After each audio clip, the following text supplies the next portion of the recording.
Hello, everybody. Welcome to PLAGUESPEARE and Company's first inaugural reading, Midsummer Night's Dream. We're very pleased to have you here with us and very pleased to get launched on our reading series. Thanks for showing up, and I hope you enjoy A Midsummer Night's Dream.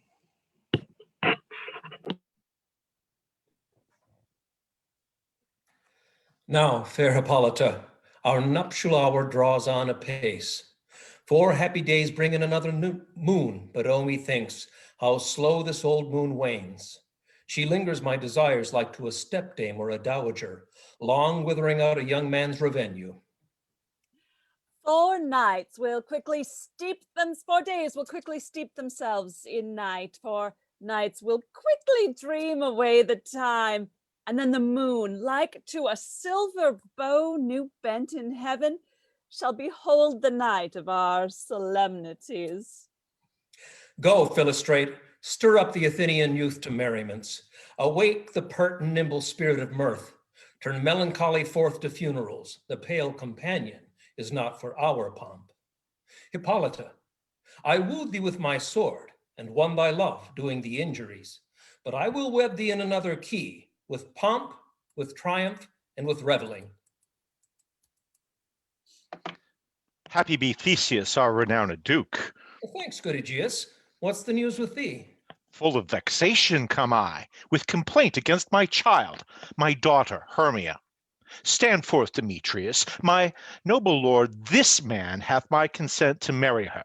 Stand forth, Lysander, and my gracious Duke, this man hath bewitched the bosom of my child. Thou, Lysander, thou hast given her rhymes and interchanged love tokens with my child. Thou hast by moonlight at her window sung with feigning voice verses of fainting love, and stolen the impression of her fantasy with bracelets of thy hair, rings, gauds, conceits, knacks, trifles, nosegays, sweetmeats, messengers of strong prevailment in unhardened youth. With cunning thou hast filched my daughter's heart, turned her obedience, which is due to me, to stubborn harshness. And, my gracious Duke, be it so, she will not here before your grace consent to marry with Demetrius. I beg the ancient privilege of Athens. As she is mine, I may dispose of her, which shall be either to this gentleman or to her death, according to our law immediately provided in that case. What say you, Hermia? Be advised, fair maid, to you, your father should be as a god, one that composed your beauties, yea, and one to whom you are as but a form in wax, by him imprinted, and within his power to leave the figure or disfigure it. Demetrius is a worthy gentleman. So is Lysander. In himself he is, but in this kind, wanting your father's voice, the other must be held the worthier. I would my father looked but with my eyes. Rather your eyes must with his judgment look. I do entreat your grace to pardon me. I know not by what power I am made bold, nor how it may concern my modesty in such a presence here to plead my thoughts.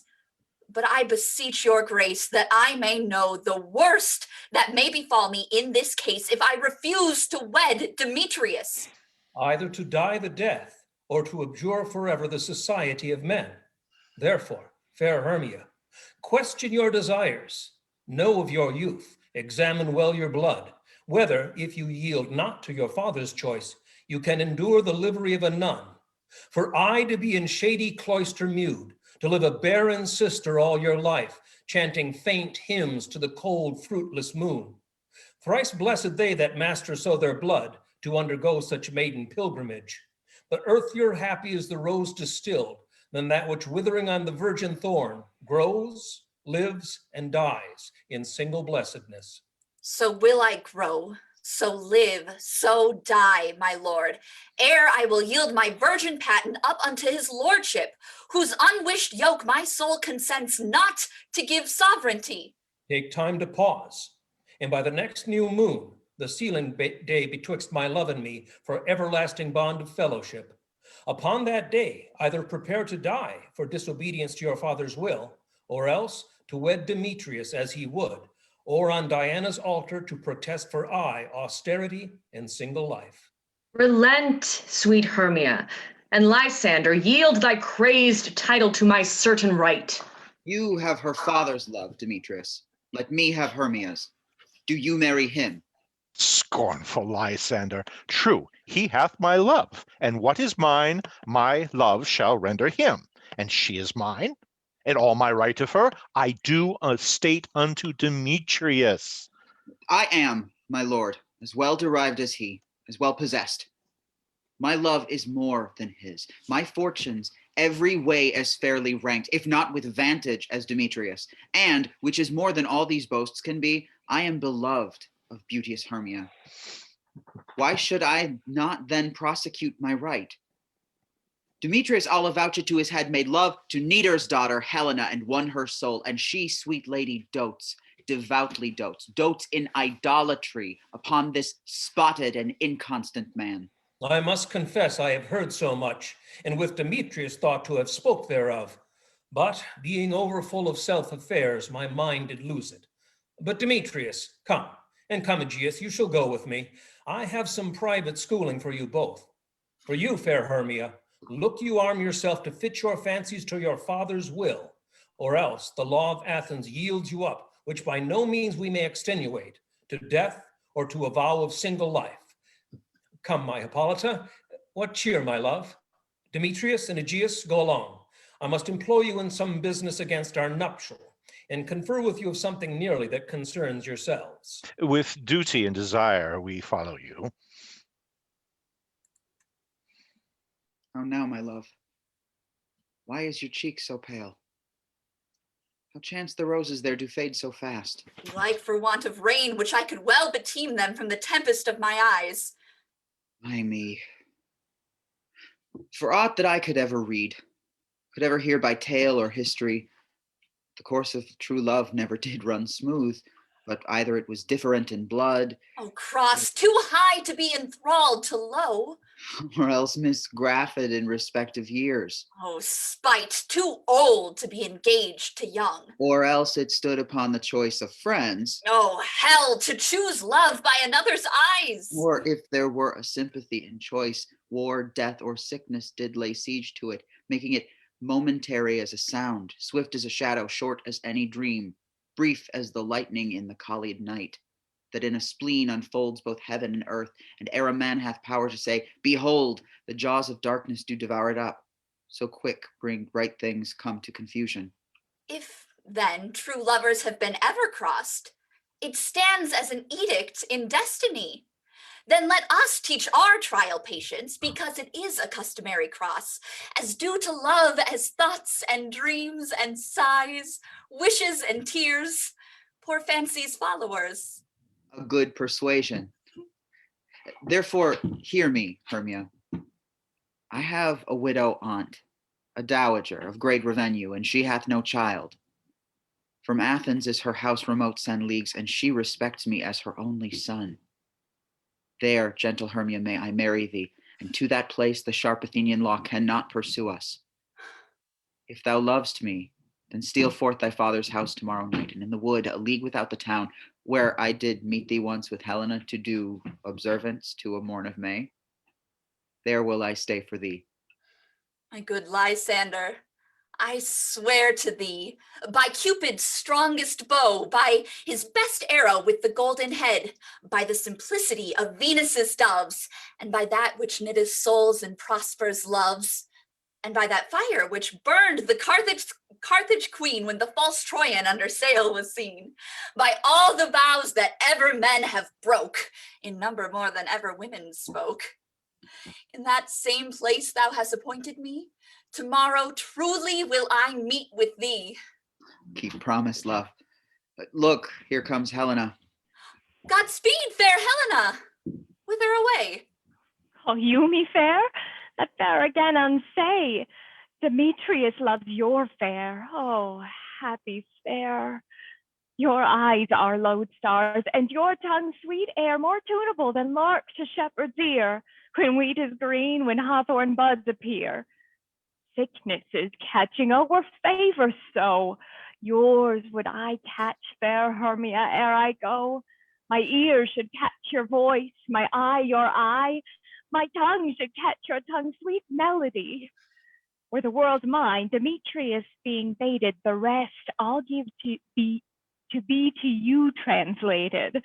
Oh, teach me how you look, and with what art you sway the motion of Demetrius' heart. I frown upon him, yet he loves me still. Oh, that your frowns would teach my smile such skill. I give him curses, yet he gives me love. Oh, that my prayers could such affection move. The more I hate, the more he follows me. The more I love, the more he hateth me. His folly, Helena, is no fault of mine. None but your beauty. Would that fault were mine. Take comfort. He no more shall see my face. Lysander and myself will fly this place. Before the time I did Lysander see, seemed Athens a paradise to me.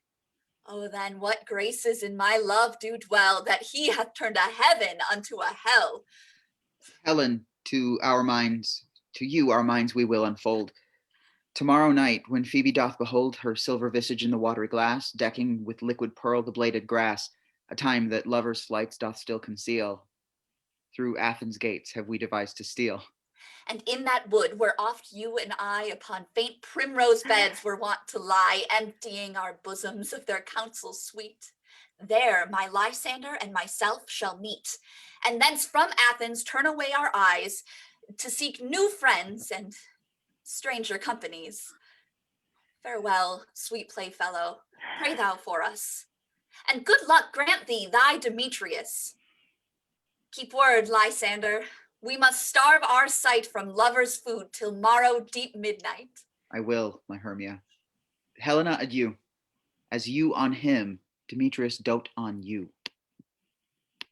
How happy some or other son can be. Through Athens I am thought as fair as she. But what of that? Demetrius thinks not so. He will not know what all but he do know. And as he errs, doting on Hermia's eye, so I, admiring of his qualities. Things base and vile, holding no quantity, love can transpose to form and dignity. Love looks not with the eyes, but with the mind, and therefore is winged Cupid painted blind. Nor hath love's mind of any judgment taste, wings and no eyes, figure unheedy haste. And therefore is love said to be a child, because in choice he is so oft beguiled. As waggish boys in games themselves forswear, so the boy loved is perjured everywhere. For ere Demetrius looked on Hermia's eyne, he hailed down oaths that he was only mine. And when this hail some heat from Hermia felt, so he dissolved, and showers of oaths did melt. I will go tell him of fair Hermia's flight. Then to the wood will he tomorrow night pursue her. And for this intelligence, if I have thanks, it is a dear expense. But herein mean I to enrich my pain, to have his sight thither and back again.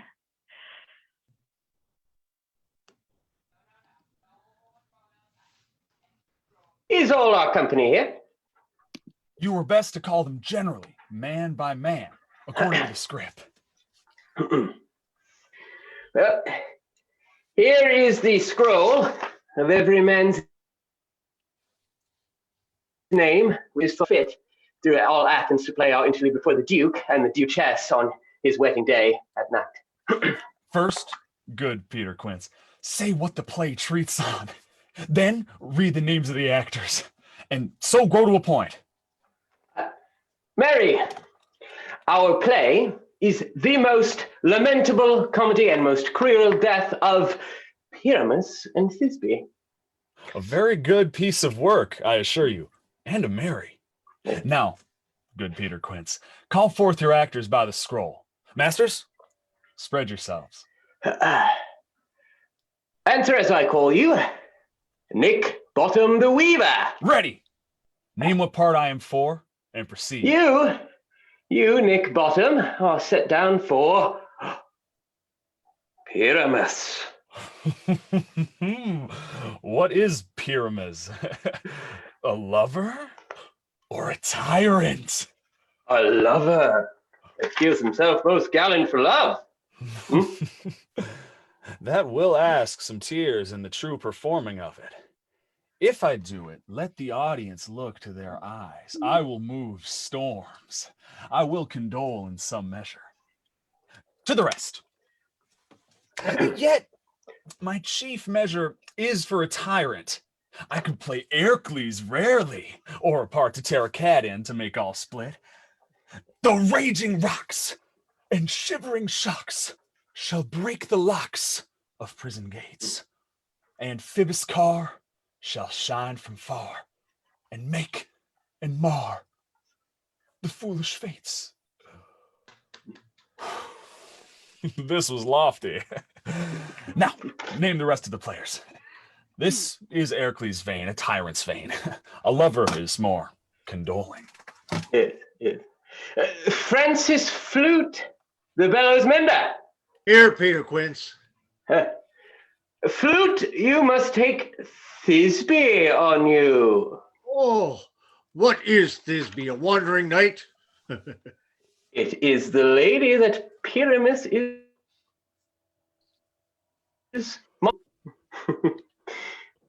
Nay, faith, let me not play a woman. I have a beard. Huh? Oh, that is all one. You shall play it with a mask, and you must speak as small as you will. And I may hide my face. Let me play Thisbe too.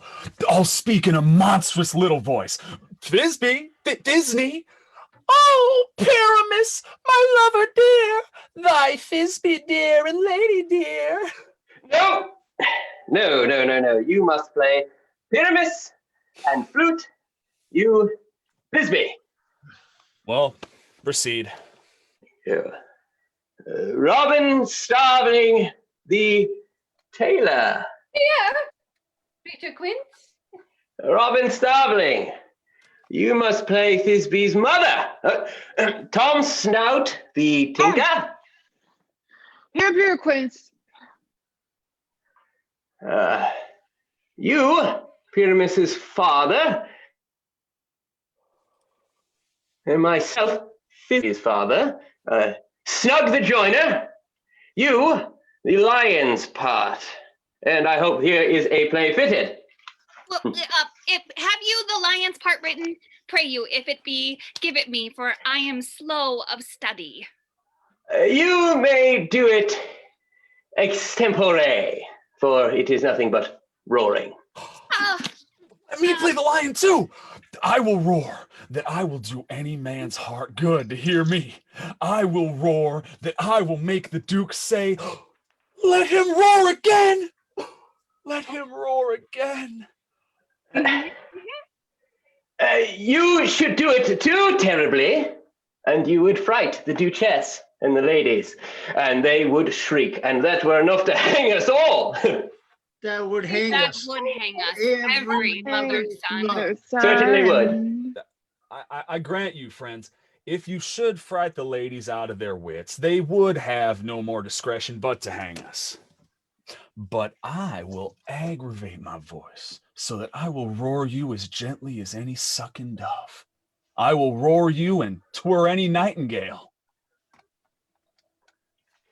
You can play no part but Pyramus. For Pyramus is a sweet-faced man, a proper man, as one shall see in a summer's day, a most lovely gentleman-like man. Therefore, you needs must play Pyramus. Well, I will undertake it. Oh. What beard were I best to play it in? Why, what you will. I will discharge it in either your straw-colored beard, your orange tawny beard, your purple and grain beard, or your French crown color beard, your perfect yellow. Some of your French crowns have no hair at all. And then you will play barefaced. But, masters, here are your parts, and I am to entreat you, request you, and desire you to come them by tomorrow night, and meet me in the palace wood, a mile without the town, by moonlight. And there will we rehearse. For if we meet in the city, we shall be dogged with company, and our devices known. In the meantime, I will draw a bill of properties, such as our play wants. I pray you, fail me not. We will meet, and there we may rehearse most obscenely and courageously. Take pains, be perfect. Adieu. At the Duke's Oak, we meet. Enough. Hold or cut bowstrings.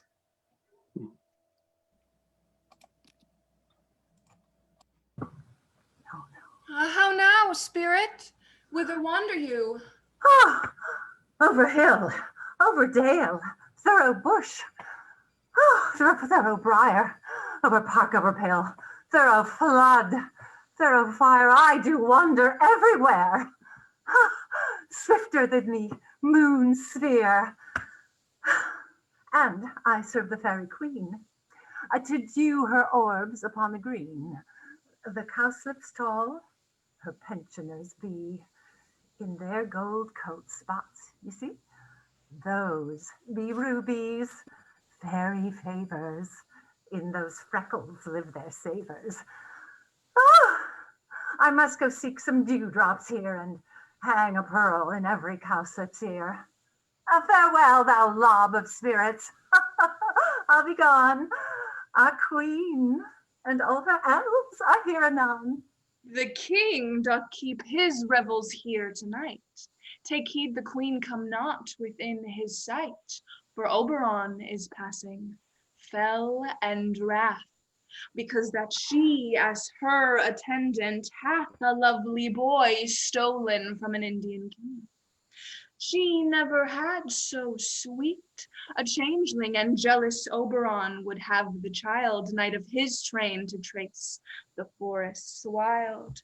But she perforce withholds the loved boy, crowns him with flowers, and makes him all her joy.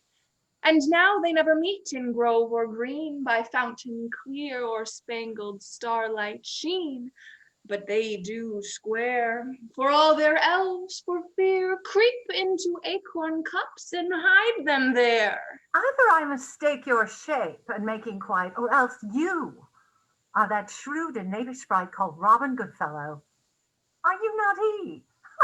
That frights the maidens in the villagery, skim milk, and sometimes labor in the quern, and bootless make the heart of the breathless housewives churn, and sometimes make the drink to bear no balm. Mislead night wanderers, laughing at their harm. Ha! Those that hobgoblin call you, and sweet Puck, you do their work, and they shall have good luck. Are not you he? Thou speakest aright. I am that merry wanderer of the night. I jest to Oberon and make him smile, when I a fat and bean-fed horse beguile, neighing in likeness of a filly foal. And sometimes lurk I in a gossip's bowl, in the very likeness of a roasted crab. And when she drinks, against her lips I bob, and on her withered dewlap pour the ale. The wisest aunt telling the saddest tale, sometimes for 3-foot stool mistaketh me, then slip I from her bum, down topples she, and Taylor cries and falls into a cough, and then the whole choir hold their hips and laugh, and waxen in their mirth and knees, and swear a merrier hour was never wasted there. But room, fairy, here comes Oberon. And here my mistress, oh, would that he were gone. Ill met by moonlight, proud Titania. What? Jealous, Oberon? Fairy, skip hence, I have forsworn his bed and company. Fairy, perhaps wanton, and not I thy lord. Then I must be thy lady. But I know when thou hast stolen away from fairyland, and in the shape of Corin sat all day, playing on pipes of corn and versing love to amorous Philida. Why art thou here? Come from the farthest steep of India. Ah, but that forsooth the bouncing Amazon, your buskined mistress and your warrior love to Theseus must be wedded, and you come to give their bed joy and prosperity. How canst thou thus for shame, Titania, glance at my credit with Hippolyta, knowing I know thy love to Theseus? Didst not thou lead him through the glimmering night from Herminia, whom he ravaged, and make him the fair Agles break his faith with Adrian and Antiopa? These are the forgeries of jealousy. And never since the midsummer spring met we on hill, in dale, forest, or mead, by paved fountain, or by rushy brook, or in the beached margent of the sea, to dance our ringlets to the whistling wind. But with thy brawls thou hast disturbed our sport. Therefore the winds, piping to us in vain, as in revenge, have sucked up from the sea contagious fogs, which, falling in the land, hath every pelting river made so proud that they have overborne their continents. The ox hath therefore stretched his yoke in vain, the plowman lost his sweat, and the green corn hath rotted ere his youth attained a beard. The fold stands empty in the drowned field, and crowds are fatted with the Murrian flock. 9 men's morris is filled up with mud, and the quaint mazes in the wanton green for lack of tread are indistinguishable. The human mortals want their winter here. No night is now with hymn or carol blessed.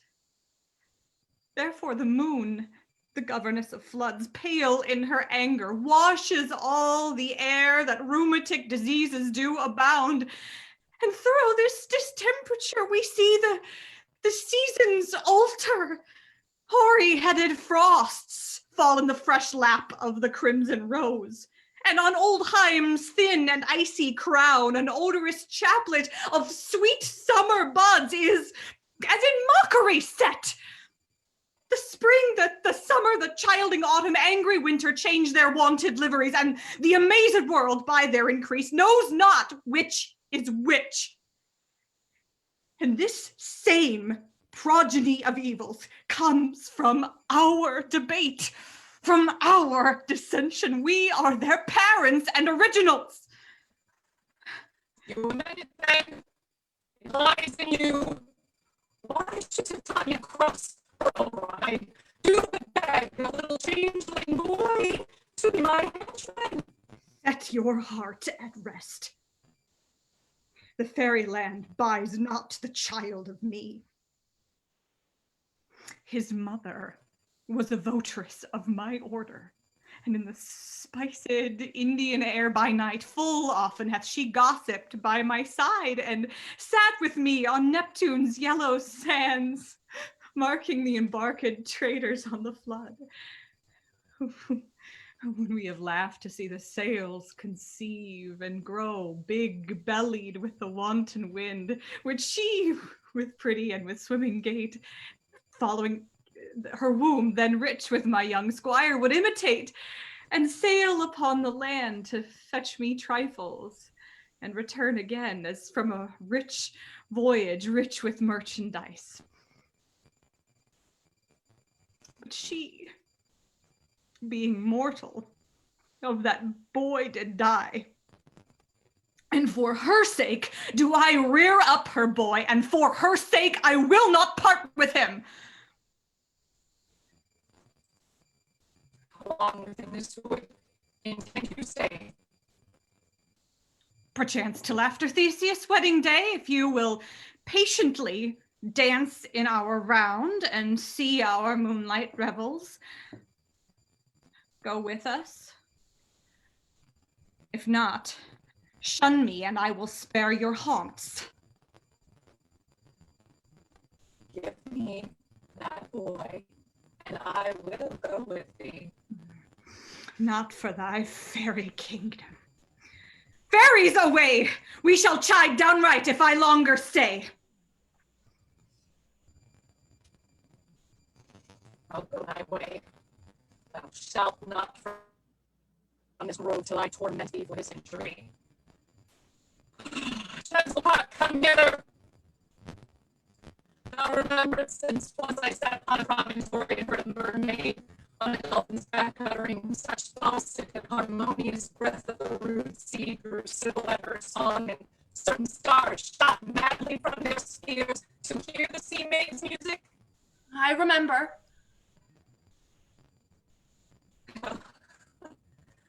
At the very time I saw that thou couldst not, flying between the cold moon and the earth, Cupid alarmed. Certain aim he took, a fair vessel thrown by the west, and loosed his love shaft smartly from his bow, as it appears 100,000 parts. That I might see young Cupid's fiery shaft quenched in the chasing beams of the watery moon, and the imperial vultures passed on in vain meditation, fancy free. Yet marked I, the bolt of Cupid fell upon a little western flower before milk white, now purple with locks bloomed, and maidens call it love in idleness. Fetch me that flower, the herb I showed thee once. The juice of it on sleeping eyelids laid will make man or woman madly dote upon the next live creature that it sees. Fetch me this herb, and be thou here again, ere the dawn can swim a league. I'll put a girdle round about the earth in 40 minutes.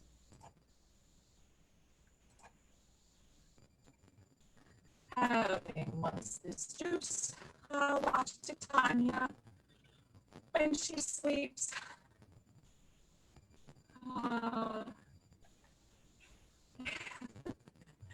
And put a drop of the liquor in her eyes, and the next thing that she waking looks upon, be it a lying bear, or a willful will, a meddling monkey, or on busy age, she shall pursue it with the soul of love, and ere I take this charm from her, off her sight as I can with another herb, I'll make her render up her page to me.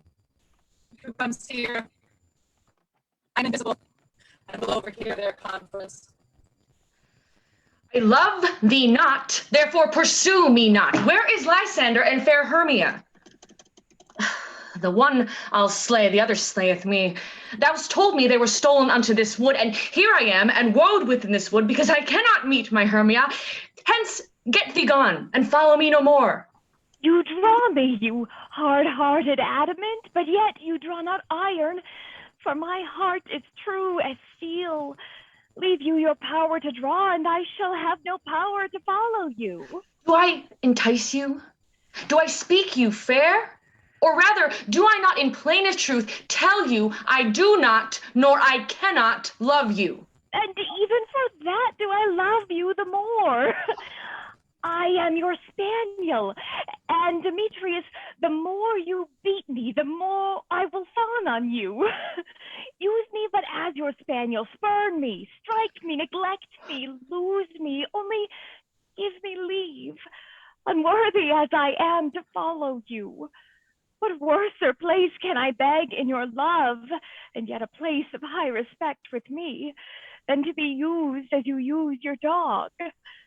Tempt not too much the hatred of my spirit, for I am sick when I do look on thee. And I am sick when I look not on you. You do impeach your modesty too much to leave the city and commit yourself into the hands of one that loves you not, to trust to the opportunity of night and the ill counsel of a desert place with the rich worth of your virginity. Your virtue is my privilege, for that it is not night when I do see your face. Therefore, I think I am not in the night, nor doth this wood lack worlds of company for you. In my respect are all the world. And how can it be said I am alone when all the world is here to look on me? I'll run from thee and hide me in the brakes and leave thee to the mercy of wild beasts. The wildest hath not such a heart as you. Run when you will, the story shall be changed. Apollo flies and Daphne holds the chase. The dove pursues the griffin. The mild hind makes speed to catch the tiger. Bootless speed when cowardice pursues and valor flies. I will not stay thy questions. Let me go. Or if thou follow me, do not believe, but I shall do thee mischief in the wood. Aye, in the temple, in the town, the fields, you do me mischief. Sigh, Demetrius, your wrongs do set a scandal on my sex. We cannot fight for love as men may do. We should be wooed, and we're not made to woo. I'll follow thee and make a heaven of hell to die upon the hand I love so well. Very well, nymph. Ere he do leave this road, thou shalt fly him, and he shall seek thy love. Hast thou the flower there, O wanderer? Aye, there it is. Pray, give it me. I know a bank where the wild thyme blows, where oxlids and the wood nodding violet grows, quite over canopy with luscious woodbine, sweet musk roses and elegant thyme. There sleeps Titanius, sometime of the night lulled in these flowers with dances and delight, and then the snake throws her enameled skin, weave wide enough to wrap a fairy in. And with pictures of this, I'll streak her eyes and make it full of hateful fantasies. Take thou some of it, and see through this grove of sweet Athenian ladies in love with a disdainful youth. Anoint his eyes, adorn for the next thing he espies, maybe the lady thou shalt fill mad by the Athenian garments he has on, affected with some care that he may prove more fond on her than she upon her love. And look thou, meet me ere the first hot crow. Fear not, my lord, your servant shall do so.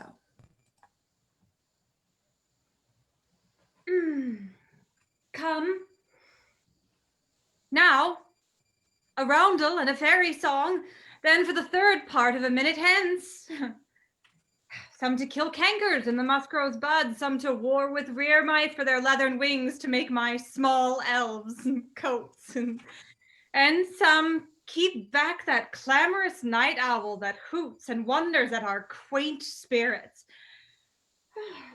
Sing me now asleep, then to your offices and let me rest. You spotted snakes with double tongue, thorny hedgehogs be not seen, newts and blindworms do no wrong, come not near our fairy queen. Philomel with melody, sing in our sweet lullaby, la la la la lullaby, la la la la lullaby. Never harm, nor spell, nor charm, come our lovely lady nigh. So good night with lullaby. Weaving spiders, come not here, hence, you long-legged spinners, hence. Beetles black, approach not near, worm nor snail, do no offense. Philomel with melody, singing our sweet lullaby, lula lula lullaby, lula lula lullaby. Never harm, nor spell, nor charm, come our lovely lady nigh. So good night with lullaby. Hence away, now all is well. One aloof, stand sentinel.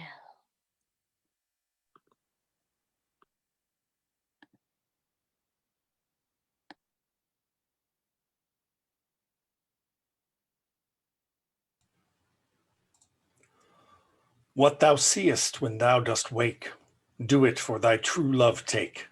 Love and languish for his sake, be it ounce or cat or bear, pard or boar with bristled hair, in thy eye that shall appear when thou wakest, it is thy dear. Wake when some vile thing is near.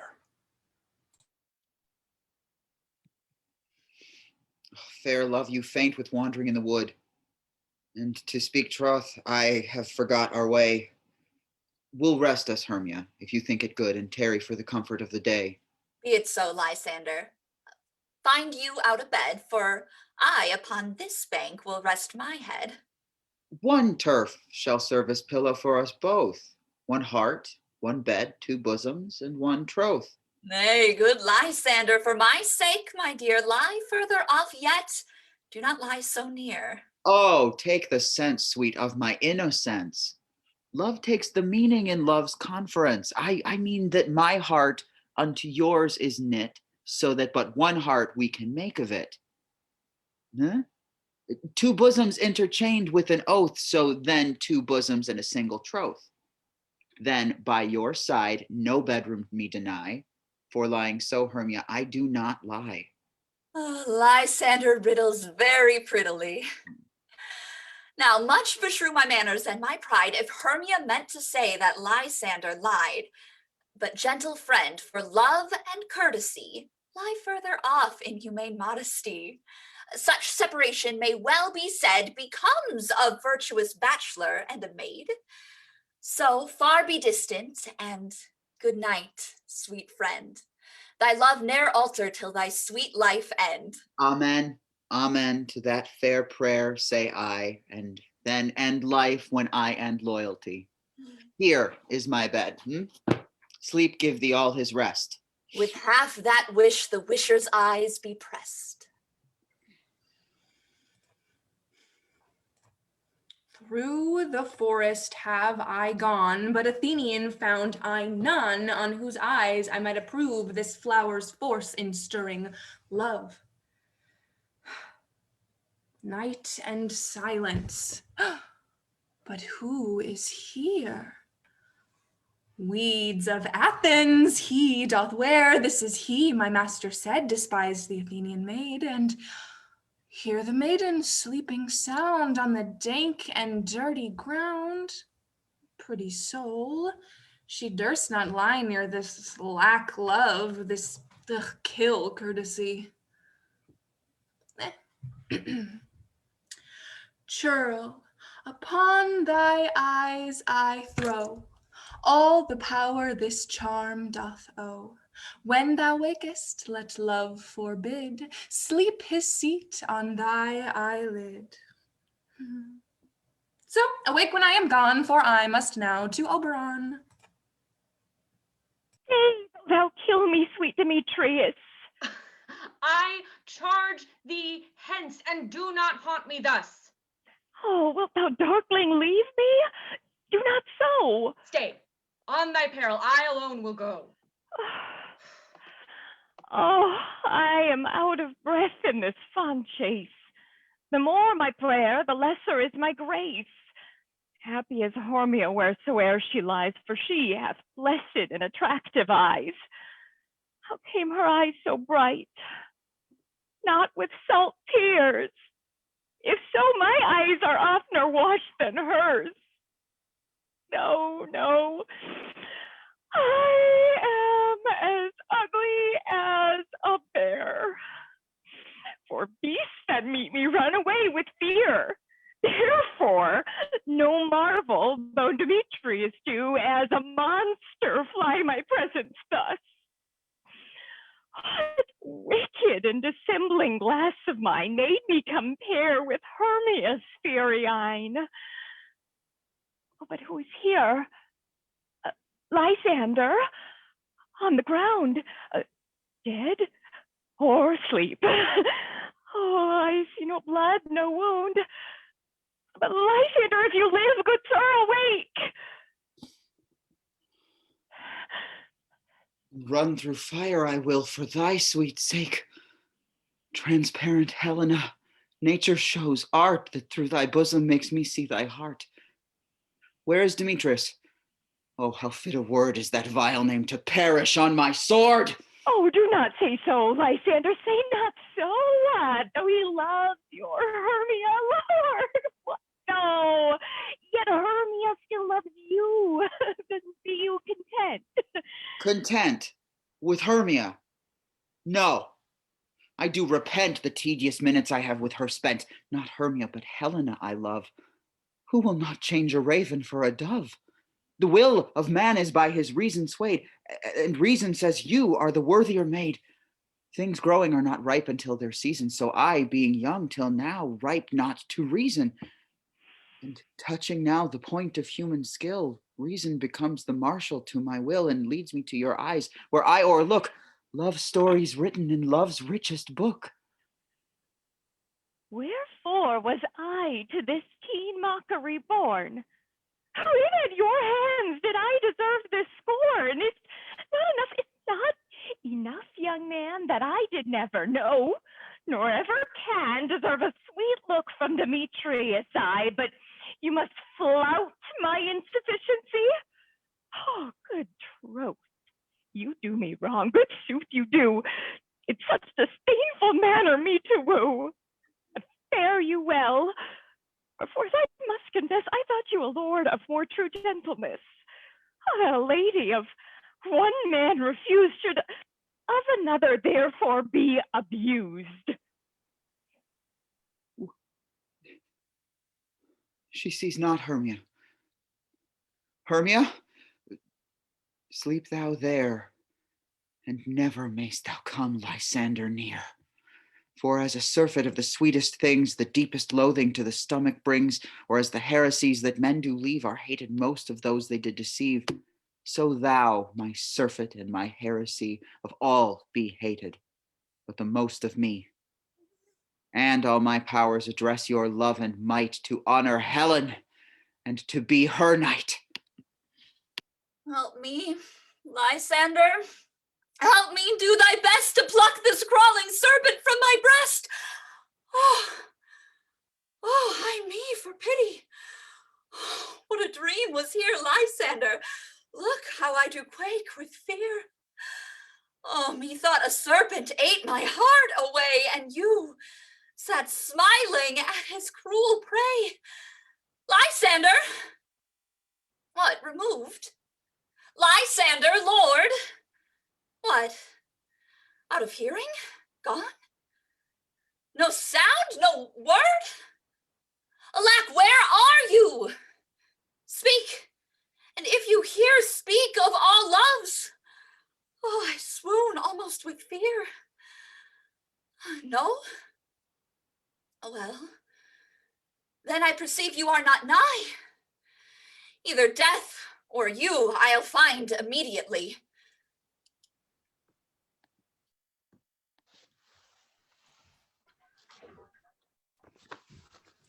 Are we all met?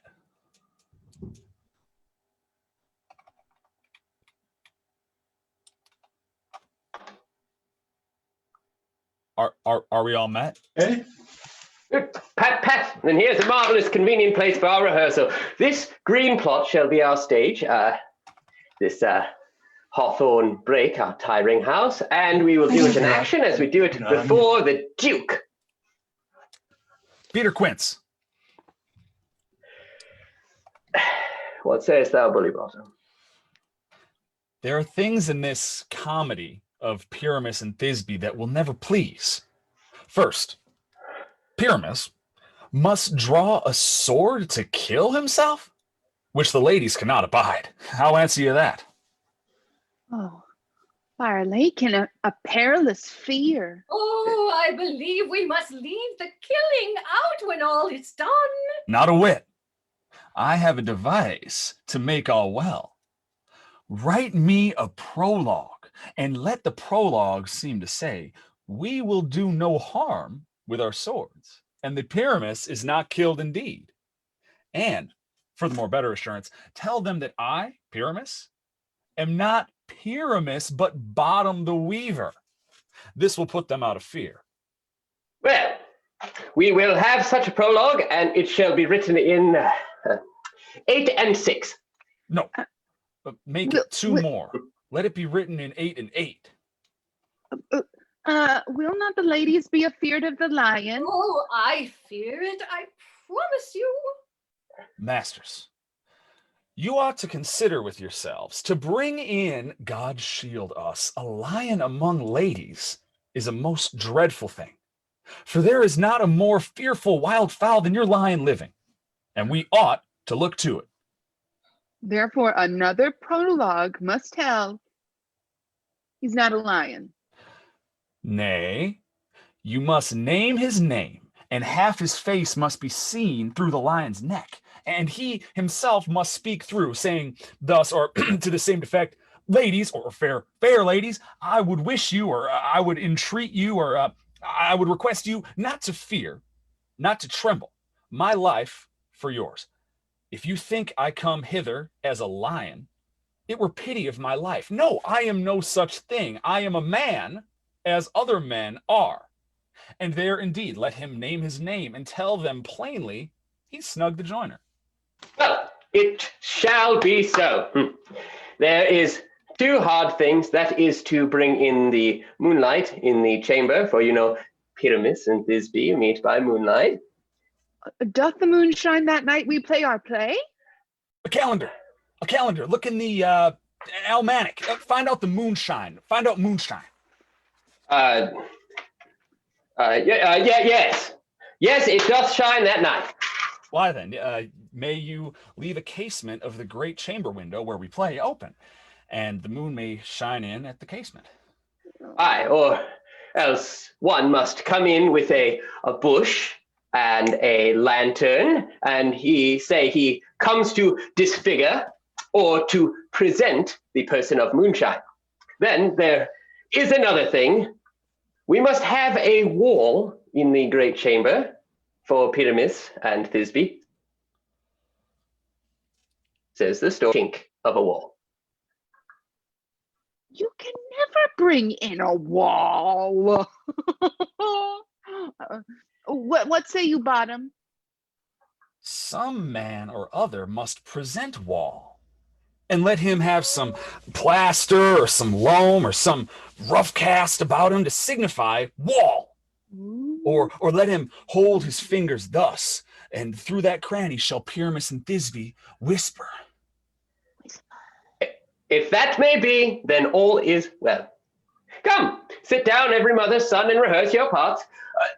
Pyramus, you begin. When you have spoken your speech, enter into that break, and so everyone according to his cue. What hempen homespuns have we swaggering here so near the cradle of the fairy queen? What? A play toward? I'll be an auditor. And an actor too, if I see cause. Speak, Pyramus. Thisbe, stand forth. Thisbe, the flowers of odious savors sweet. Odorous. Odorous. Odors, savors sweet. So hath thy breath, my dearest Thisbe, dear. But hark! A voice. Stay thou but here a while, and by I will to thee appear. A stranger Pyramus than e'er played here. Must I speak now? Aye, Mary, you must. for you must understand he goes, but to see a great noise he heard, and is to come again. Most radiant Pyramus, most lily white of hue, of color like the red rose on triumphant briar, most briskly juvenile and eke, most lovely Jew, as truest horse, and yet would never tire. I'll meet thee, Pyramus, at Ninny's tomb. Ninus! Tomb, man. Why, you must not speak that yet. That you answer to Pyramus. You speak all your parts at once, cues and all. Pyramus, enter. Your cue is past. It is never tire. Oh, okay. As truest horse as yet would never tire. If I were there, Thisbe, I were only thine. Oh, monstrous, so strange, we are haunted. Pray, masters, fly! Help! I'll follow you. I'll lead you about around, through bog, through bush, through brake, through briar. Sometimes a horse I'll be, sometimes a hound, a hog, a headless bear, sometimes a fire, and neigh and bark and grunt and roar and burn like horse, hound, hog, bear, fire at every turn. Why do they run away? This is a knavery of them to make me afeared.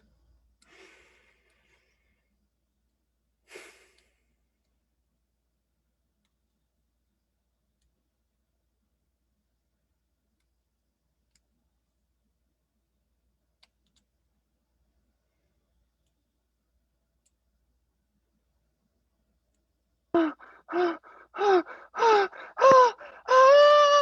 thou art changed, what do I see on thee? What do you see? You see an ass head of your own, do you? Oh! Bless thee, bottom! Bless thee!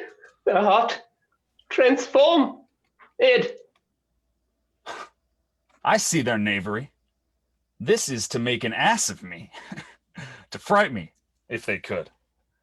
But I will not stir from this place, do what they can. I will walk up and down here, and I will sing, that they shall hear I am not afraid.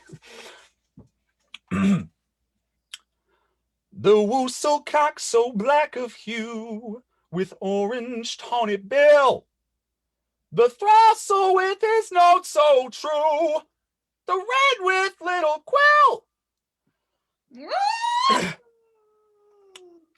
What angel wakes me from my flowery bed? The finch, the sparrow, and the lark, the plain song cuckoo gray, whose note full many a man doth mark, and dares not answer nay. For indeed, who could set his wit so foolish a bird? Who would give the bird the lie, though he cry cuckoo never so? Cuckoo, never so.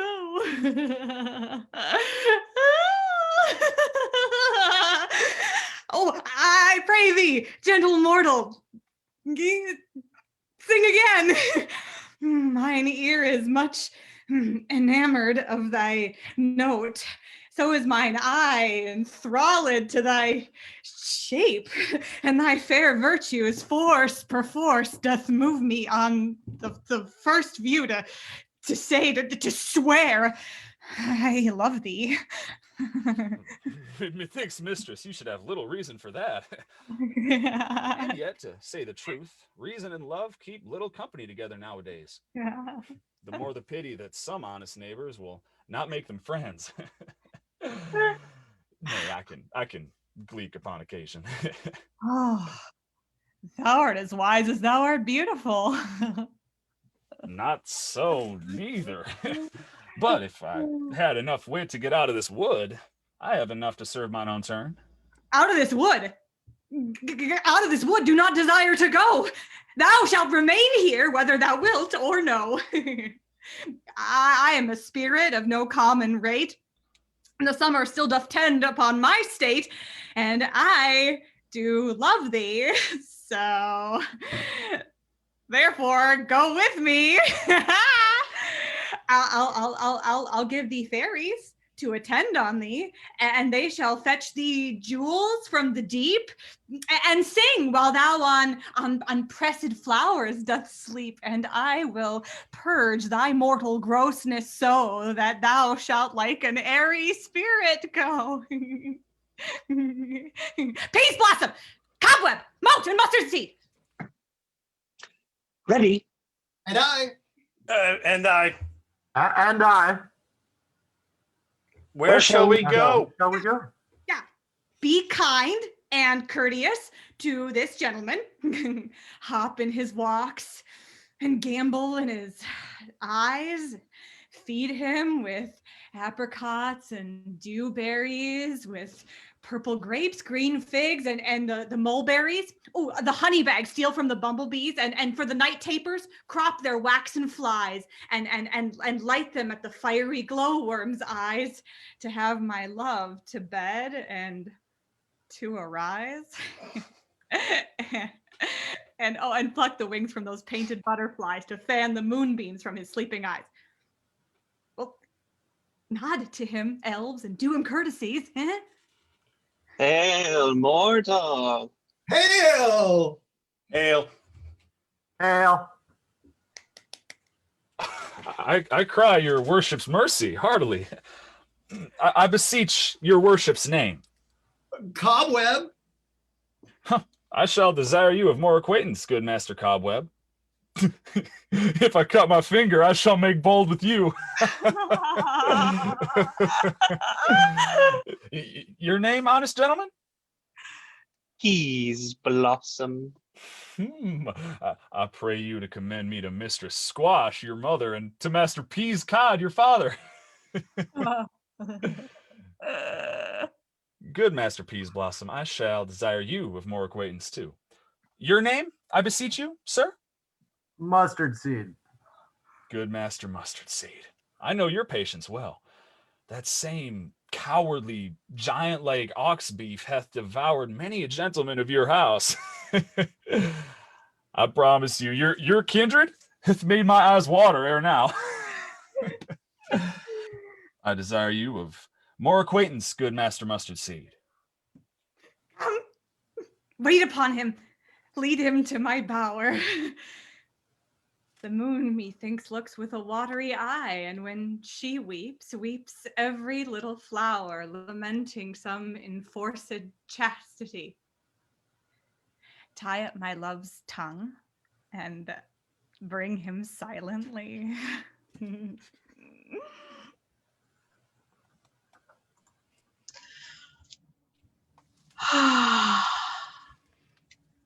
Oh, I wonder if Titania be awaked, then what it was that next came in her eye, which she must dote on in extremity. Oh, here comes my messenger.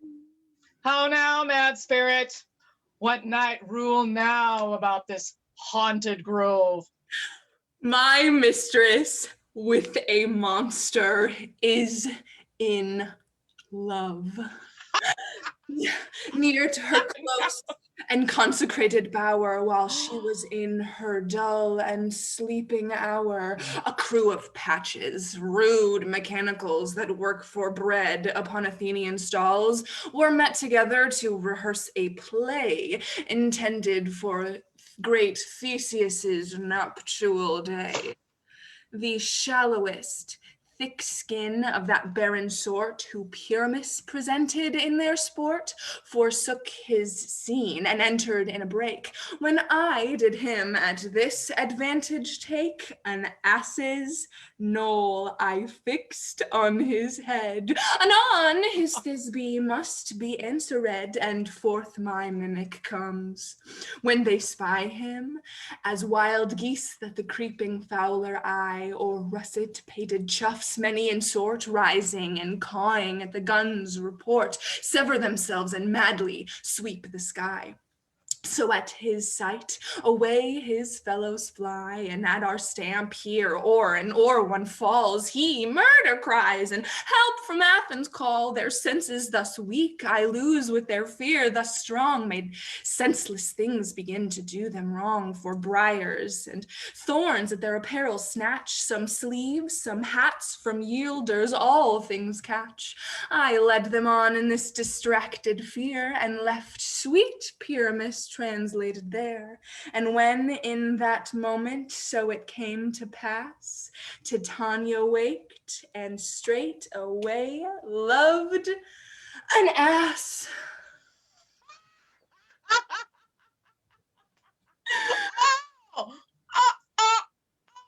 Oh, this falls out better than I could devise.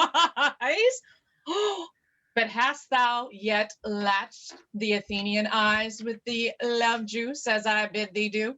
I took him sleeping, that is finished too, and the Athenian woman by his side, that when he waked of force she must be eyed. Oh, stand close.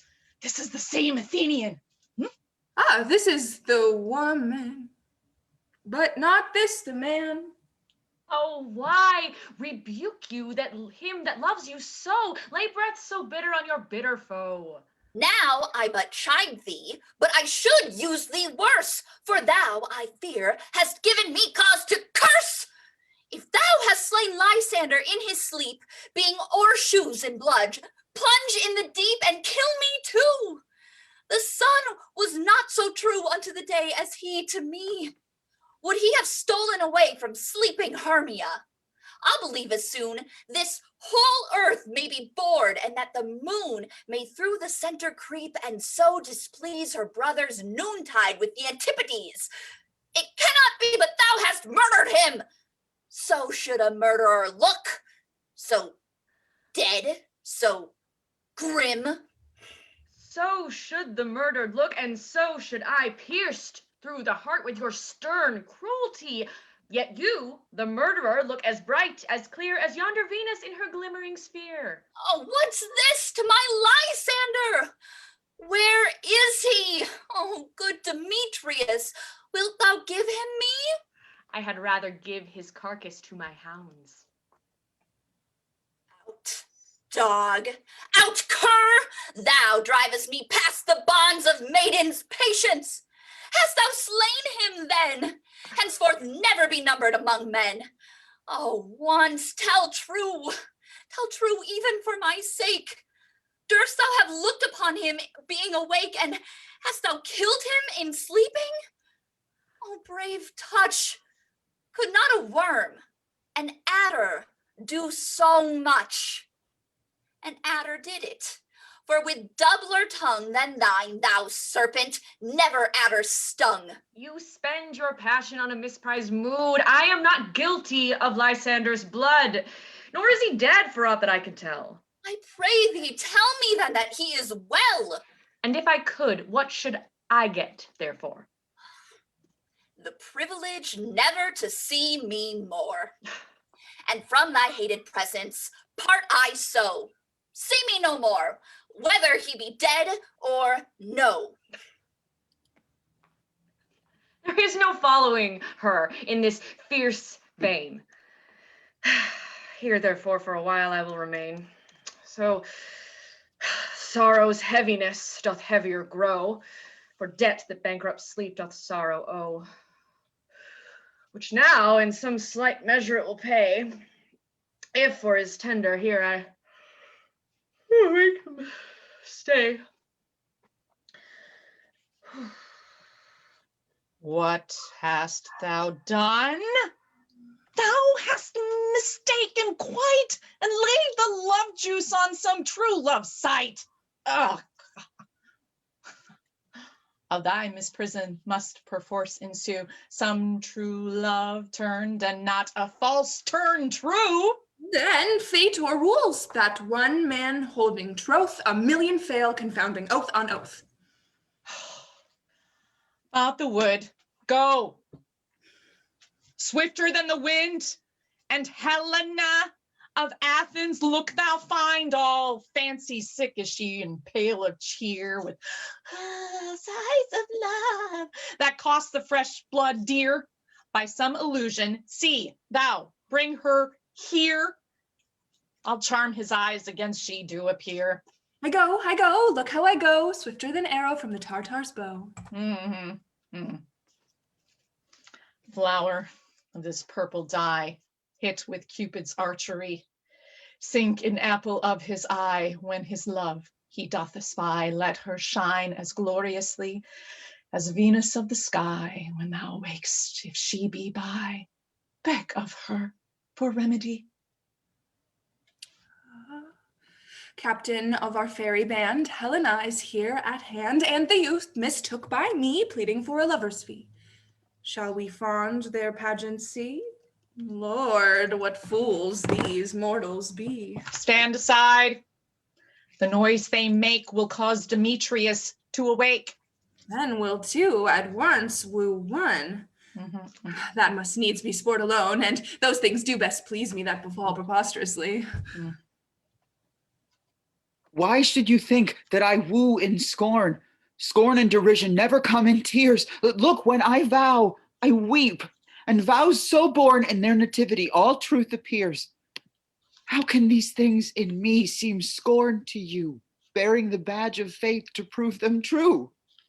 You do advance your cunning more and more.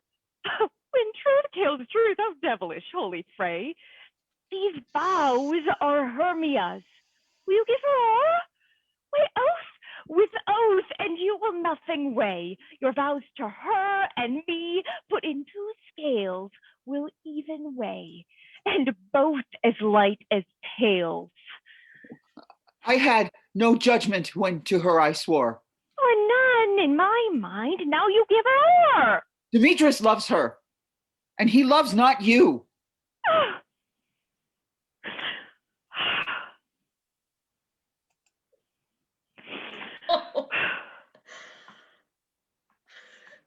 Helen. Goddess. Nymph. Perfect. Divine. To what, my love, shall I compare thine eyne? Crystal is muddy. Oh, how ripe in show thy lips, those kissing cherries, tempting grow, that pure congealed white high Taurus snow, fanned with the eastern wind, turns to a crow when thou holdst up thy hand. Let me kiss this princess of pure white, this seal of bliss. Oh, spite! Oh, hell! I see you all are bent to sit against me for your merriment. If you were civil and knew courtesy, you would not do me thus much injury.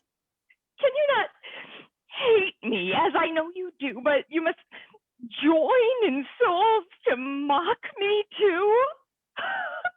If you were men, as men you are in show, you would not use a gentle lady so, to vow and swear and superpraise my parts, when I am sure you hate me with your heart.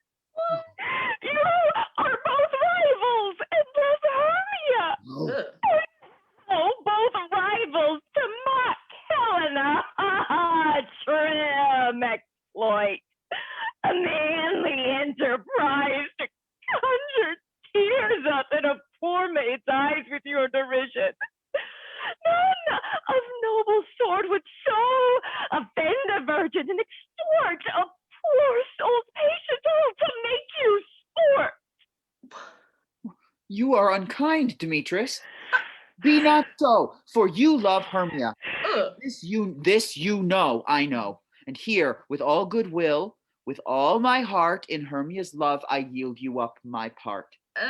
And yours of Helen to me bequeath, whom I do love, and will do till my death. Never did mockers waste more idle breath. Lysander, keep thy Hermia, I will none. If e'er I loved her, all that love is gone. My heart to her, but as guest wine sojourn. Now to Helen, it is home returned, there to remain. Oh, Helen, it is not so. Disparage not the faith thou dost not know, lest to thy peril thou buy it dear. Look where thy love comes, yonder is thy dear. Dark night, that from the eye his function takes, the ear more quick of apprehension makes. Wherein it doth impair the seeing sense, it pays the hearing double recompense. Thou art not by my eye, Lysander, found. My ear, I thank it, brought me to thy sound.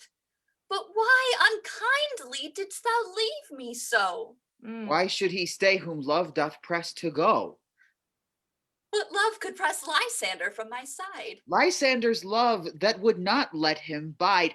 Fair Helena, who more engilds the night than all yon fiery oys and eyes of light. Why seek'st thou me? Could not this make thee know that hate I bear thee made me leave thee so? You speak not as you think. It cannot be.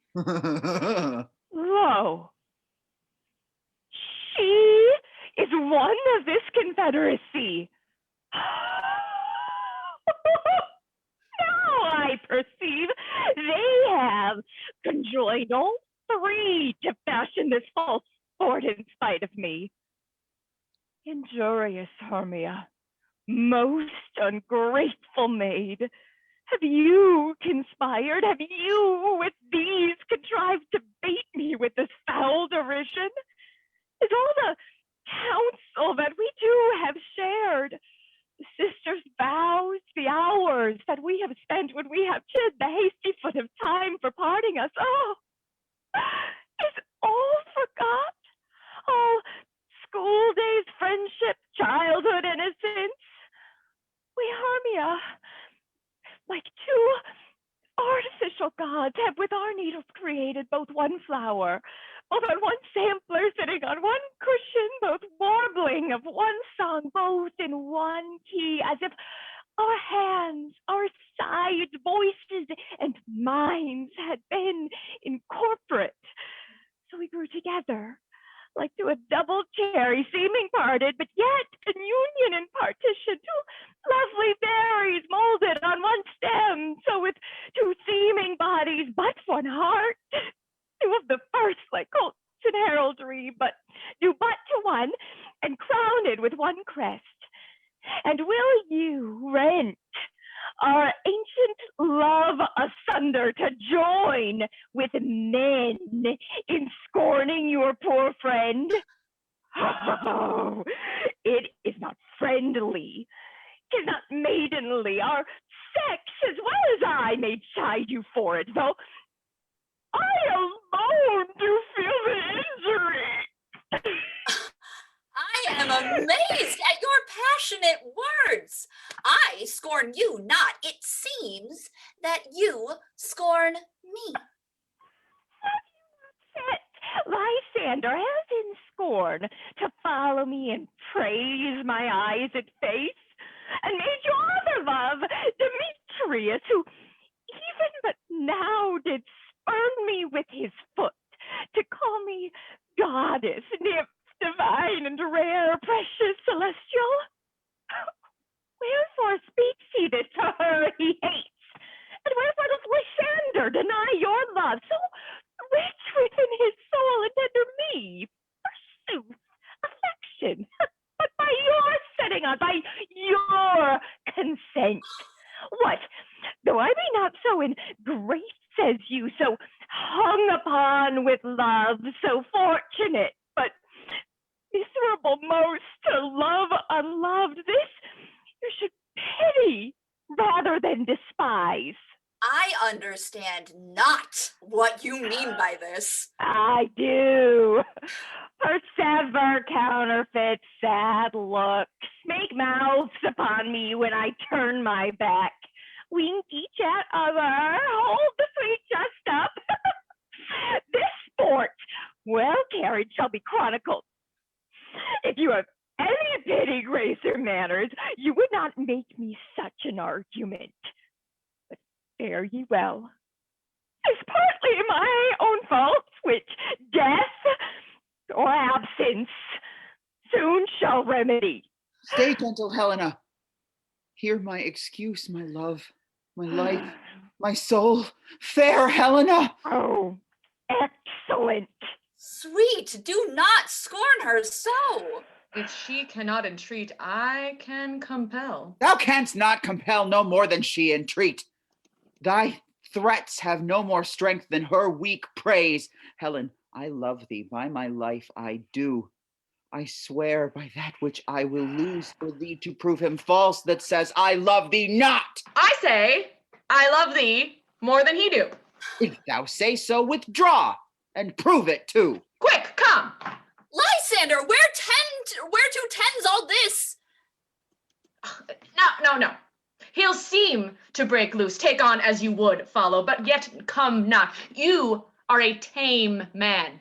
Go. Hang off, thou cat, thou burr, vile thing, let loose, or I shall shake thee from me like a serpent. Why are you grown so rude? What change is this, sweet love? Thy love? Out, tawny tartar, out! Out, loathed medicine! Oh, hated potion, hence! Do you not jest? Yes, Zeus, and so do you. Demetrius, I will keep my word with thee. I would I had your bond, for I perceive a weak bond holds you. I'll not trust your word. What? Should I hurt her? Strike her? Kill her dead? Although I hate her, I'll not harm her so. What? Can you do me greater harm than hate? Hate me? Wherefore? Oh me, what news, my love? Am I not Hermia? Are not you Lysander? I am as fair now as I was erewhile. Since night you loved me, yet since night you left me. Why then you left me, oh the gods forbid, in earnest, shall I say? Aye, by my life, and never did desire to see thee more. Therefore be out of hope, of question, of doubt. Be certain, nothing truer. 'Tis no jest that I do hate thee, and love Helena. Oh me, you juggler, you canker blossom, you thief of love. What, have you come by night and stolen my love's heart from him? Kind of face. Have you no modesty, no maiden shame, no touch of bashfulness? What will you tear impatient answers from my gentle tongue? Fie, you counterfeit, you puppet, you. Oh, puppet! Why so? Aye, that way goes the game.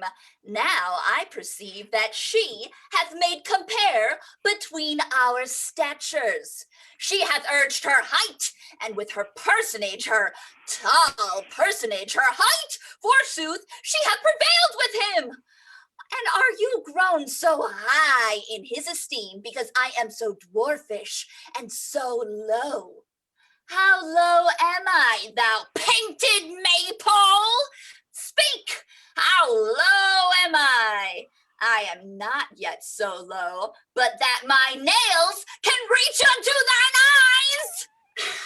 Though you mock me, gentlemen, let her not hurt me. I never was cursed. I am no gift at all at truishness. I am a right made for my cowardice. Let her not strike me.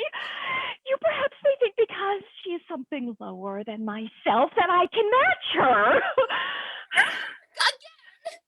Good Hermia, do not be so bitter with me. I evermore did love you, Hermia. Never keep your counsels, never wronged you, save that in love unto Demetrius, I told him of your stealth unto this wood.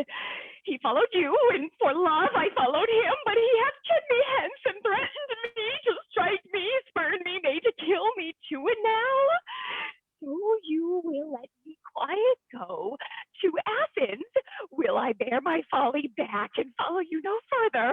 Let me go.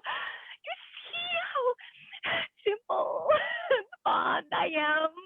Why, get you gone. Who is that hinders you? Foolish heart that I leave here behind. What, Lysander? With Demetrius. Be not afraid. She shall not harm thee, Helena. No, sir, she shall not, though you take her part. Oh, when she is angry, she is keen and shrewd. She was a vixen when she went to school, and though she be but little, she is fierce. Little! Again! Nothing but low and little! Why will you suffer her to flout me thus? Oh, let me come to her! Get you gone, you dwarf! You minimus of hindering not grass maid! You bead! You acorn! You are too officious in her behalf that scorns your services. Let her alone. Speak not of Helena, take not her part. For if thou dost intend never so little show of love to her, thou shall abide it. Now she holds me not. Now follow if thou darest, to try whose right of thine or mine is most in Helena. Follow? Nay, I'll go with thee. Check by jowl. You, mistress, All this coil is long of you. Nay, go not back. I will not trust you, nor longer stay in your cursed company. Your hands than mine are quicker for a fray. My legs are longer, though, to run away. I am amazed and know not what to say.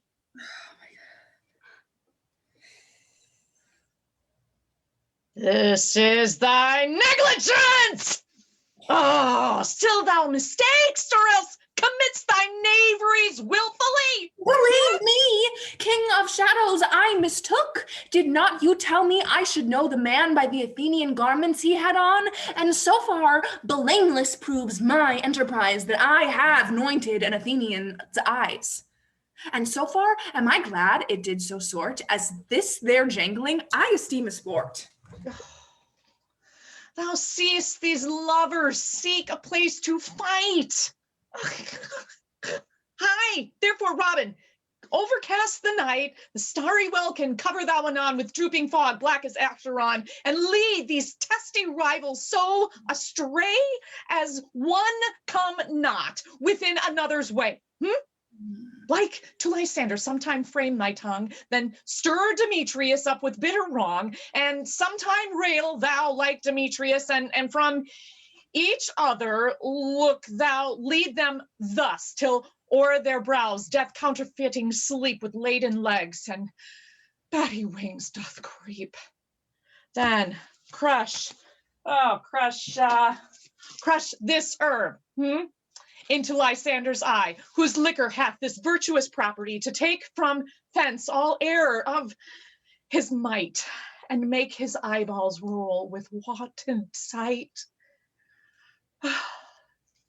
When they next wake, all this derision shall seem a dream and fruitless vision, and back to Athens shall lovers wend with league whose date till death shall never end. Whilst I in this affair do thee employ, I'll to my queen and beg her Indian boy, and then I will her charmed eye release from monster's view, and all things shall be peace. My fairy lord, this must be done with haste, for night's swift dragons cut the clouds full fast, and yonder shines Aurora's harbinger, at whose approach ghosts wandering here and there troop home to churchyards. Damned spirits all that in crossways and floods have burial already to their wormy beds are gone. For fear lest day should look their shames upon, they willfully themselves exile from light, and must for aye consort with black-browed night. We are spirits of another sort. I, with the morning's love, have oft made sport, and like a forester, the groves may tread till even the eastern gate, all fiery red, opening on Neptune with fair, blessed beams, turns into yellow gold his salt green streams. But notwithstanding, haste, make no delay. We may effect this business yet ere day. Up and down, I will lead them up and down. I am feared in field and town. Goblin, lead them up and down.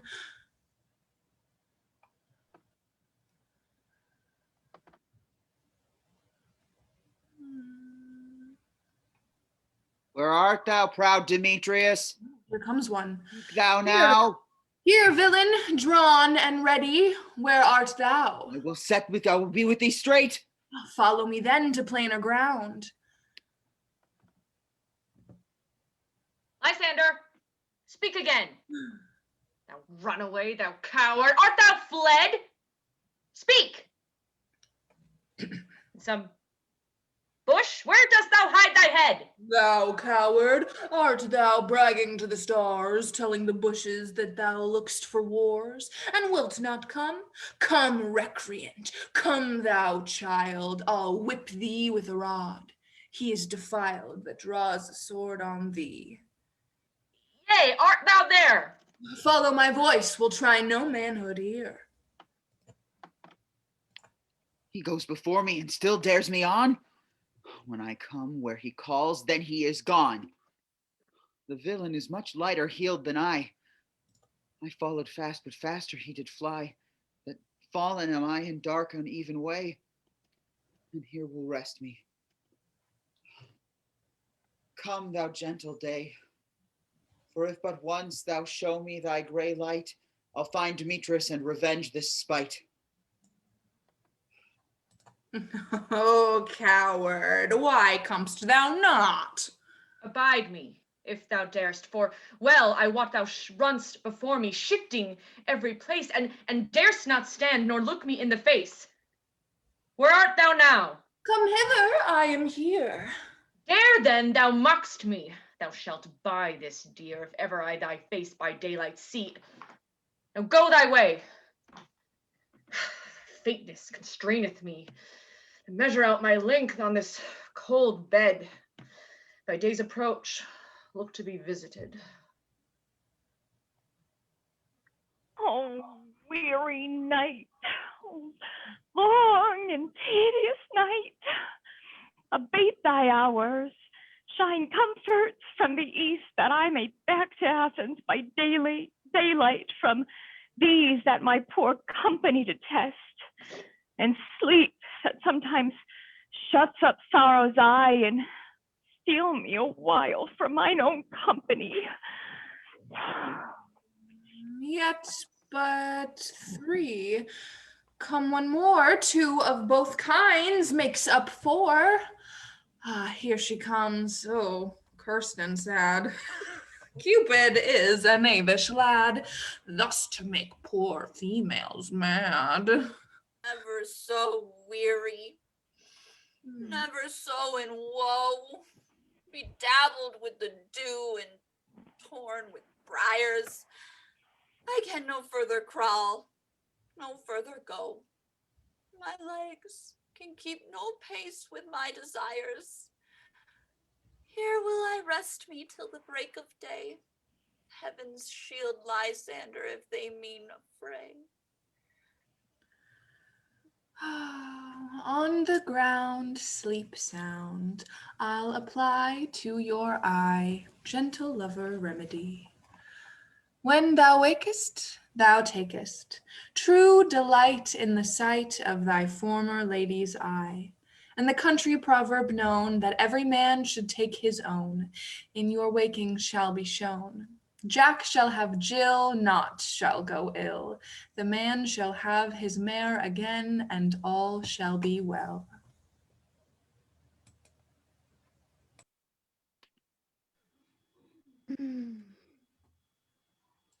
Come, sit thee down upon this flowery bed, while I thy amiable cheeks do coy and stick musk roses in thy sleek smooth head, and kiss thy fair large ears, my gentle joy. Where's Peas Blossom? Ready. Scratch my head, Peas Blossom. Where's Monsieur Cobweb? Ready. Monsieur Cobweb. Good, Monsieur. Get your weapons in your hand and kill me a red-hipped humblebee on the top of a thistle. And good, Monsieur. Bring me the honey bag. Do not fret yourself too much in the action, Monsieur. And good, Monsieur, have a care the honey bag break not, for I would be loath to have you overflowing with a honey bag, Signor. Where's Monsieur Mustard Seed? Ready. Give me your nief, Monsieur Mustard Seed. Pray you, leave your curtsy, good Monsieur. Yep. What's your will? Nothing, good Monsieur. But to help Cavalry Cobweb to scratch. I must to the barber's, Monsieur, for methinks I am marvels hairy about the face. And I am such a tender ass. If my hair do but tickle me, I must scratch. What? Wilt thou hear some music, my sweet love? I have a reasonable good ear in music. Let's have the tongs and the bones. Oh, okay. Or say, sweet love, what thou desirest to eat. Truly? A peck of provender. I could munch your good dry oats. Methinks I have a great desire to a bottle of hay. Good hay, sweet hay hath no fellow. I have a venturous fairy that shall seek the squirrel's hoard and fetch thee new nuts. I had rather have a handful or two of dried peas. But I pray you, let none of your people stir me. I have an exposition of sleep come upon me. Well, sleep thou, and I will wind thee in my arms. Fairies, be gone, and be always away. Now, so doth the woodbine the sweet honeysuckle gently entwist.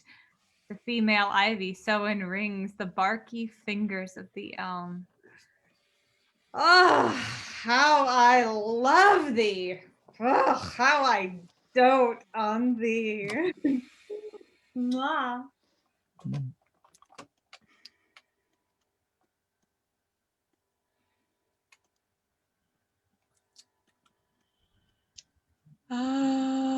Welcome, good Robin.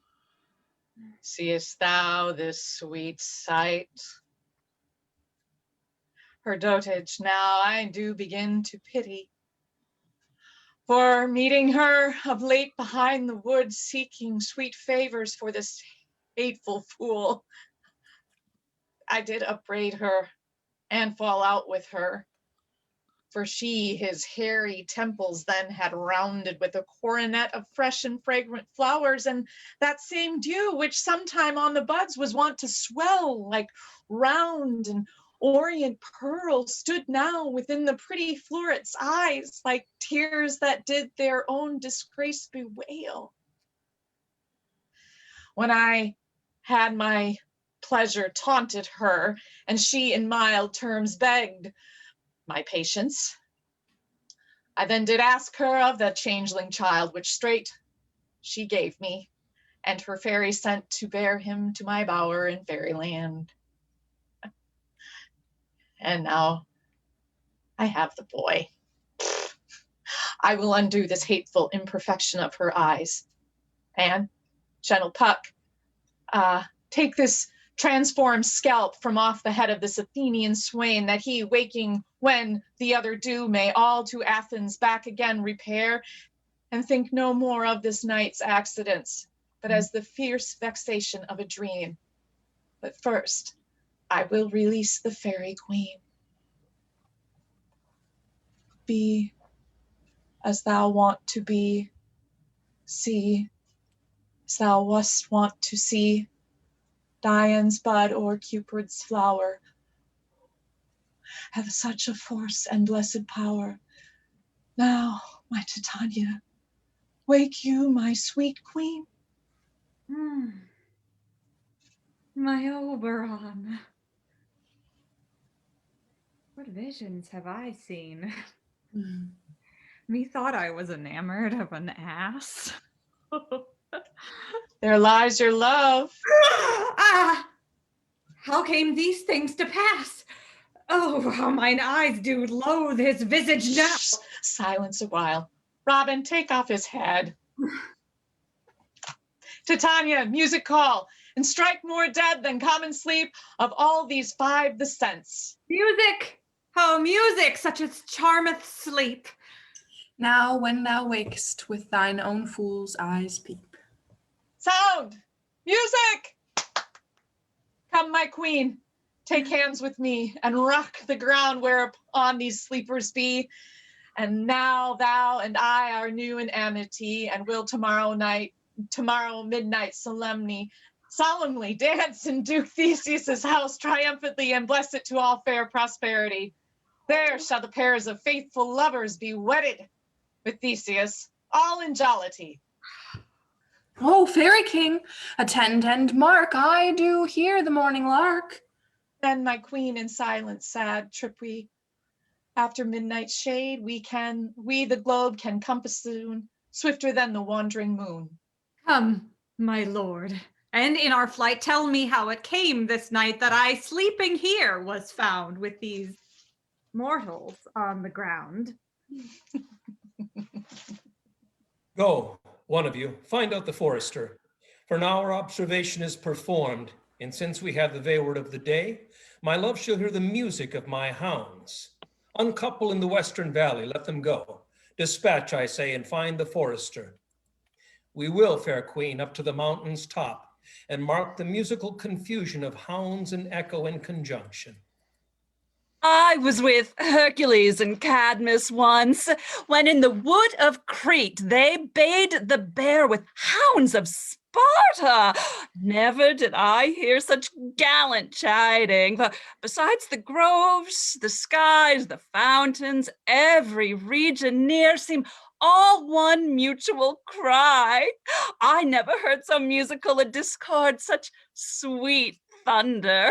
My hounds are bred out of the Spartan kind, so true, so sanded, and their heads are hung with ears that sweep away the morning dew, crook-kneed and dew-lapped like Thessalian bulls, slow in pursuit, but matched in mouth like bells, each under each. A cry more tunable was never hollowed to, nor cheered with horn, in Crete, in Sparta, nor in Thessaly. Judge when you hear, but soft. What nymphs are these? My lord, this is my daughter here asleep, and this Lysander, this Demetrius is. This Helena, old Nidar's Helena, I wonder of their being here together. No doubt they rose up early to observe the rite of May, and, hearing our intent, came here in grace of our solemnity. But speak, Egeus, is not this the day that Hermia should give answer of her choice? It is, my lord. Go, bid the huntsmen wake them with their horns. Good morrow, friends. Saint Valentine is past. Begin these woodbirds but to couple now.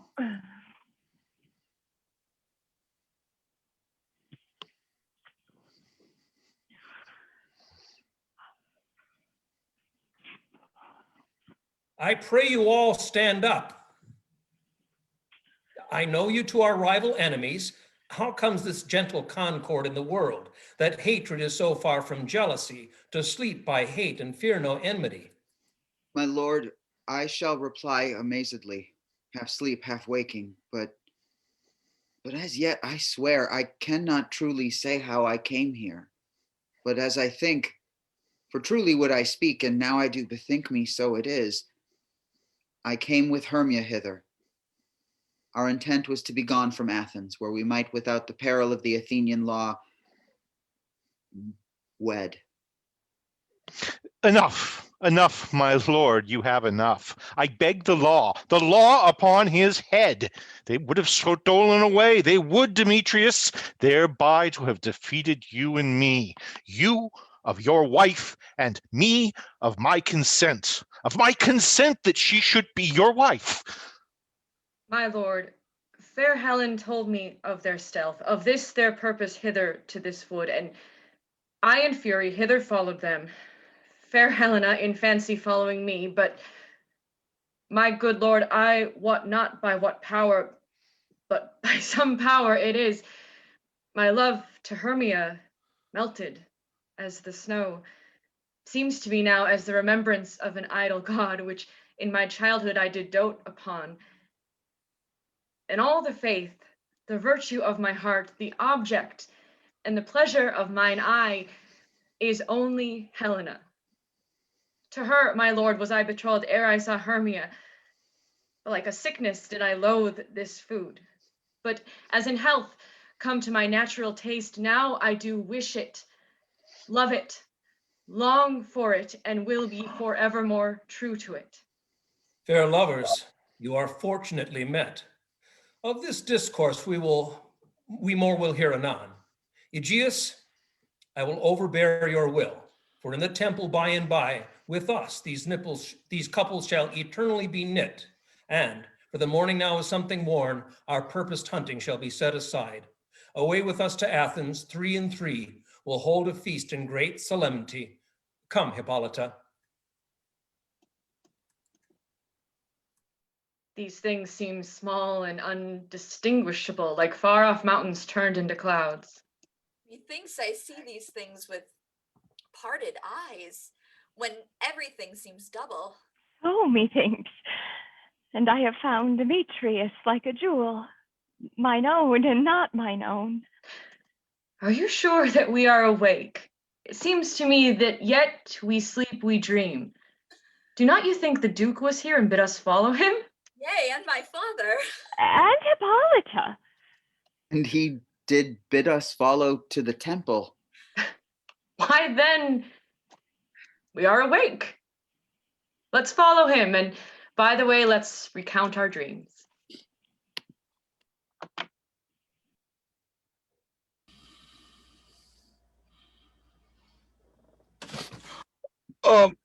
When my cue comes, call me and I will answer. My next is most fair Pyramus.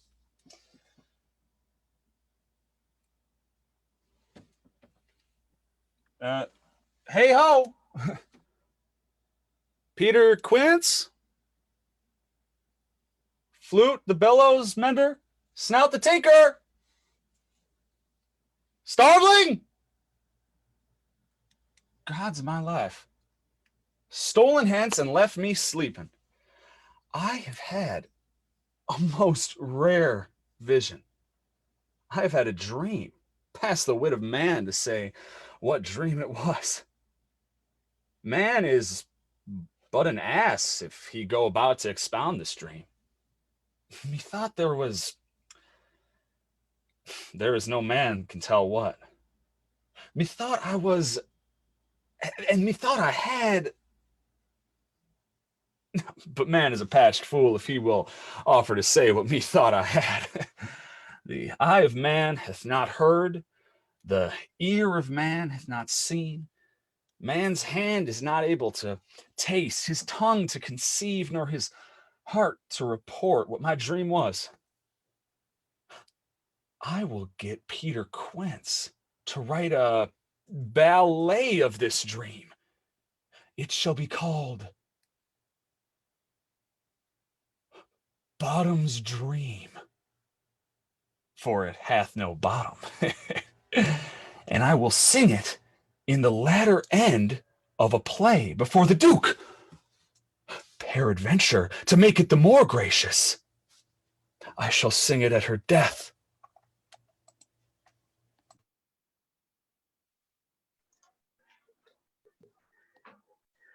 Have you sent to Bottom's house to see come home? Yet? He cannot be heard of. Out of doubt, he is transported. If he come not, then the play is marred. It goes not forward, doth it? It is not possible. You have not a man in all of Athens able to discharge Pyramus, but he. No. He hath simply the best wit of any handicraft man in Athens. Yea, and the best person too. He is a very paramour for a sweet voice. Oh, you must say paragon. A paramour is, God bless us, a thing of naught.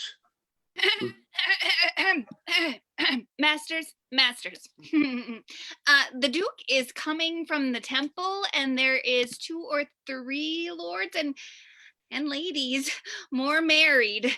If our sport had gone forward, we had all been made men. Oh, sweet bully Bottom.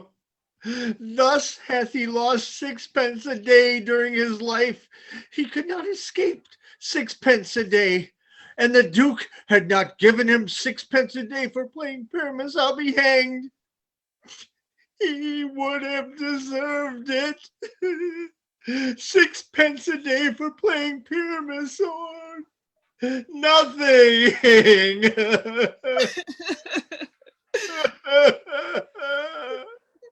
Where are these lads? Where are these hearts? Bottom! Oh, most courageous day of happy hour! Masters, I am to discourse wonders. But ask me not what, for if I tell you, I am no true Athenian. Oh.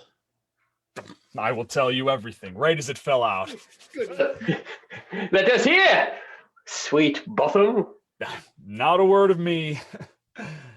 Well, all I will tell you is that the Duke hath dined. Get your apparel together, good strings to your beards, new ribbons to your pumps. Meet presently at the palace. Every man look o'er his part, for the short and the long is, our play is preferred. In any case, let Thisbe have clean linen, and let not him that plays the lion pare his nails, for they shall hang out for the lion's claws.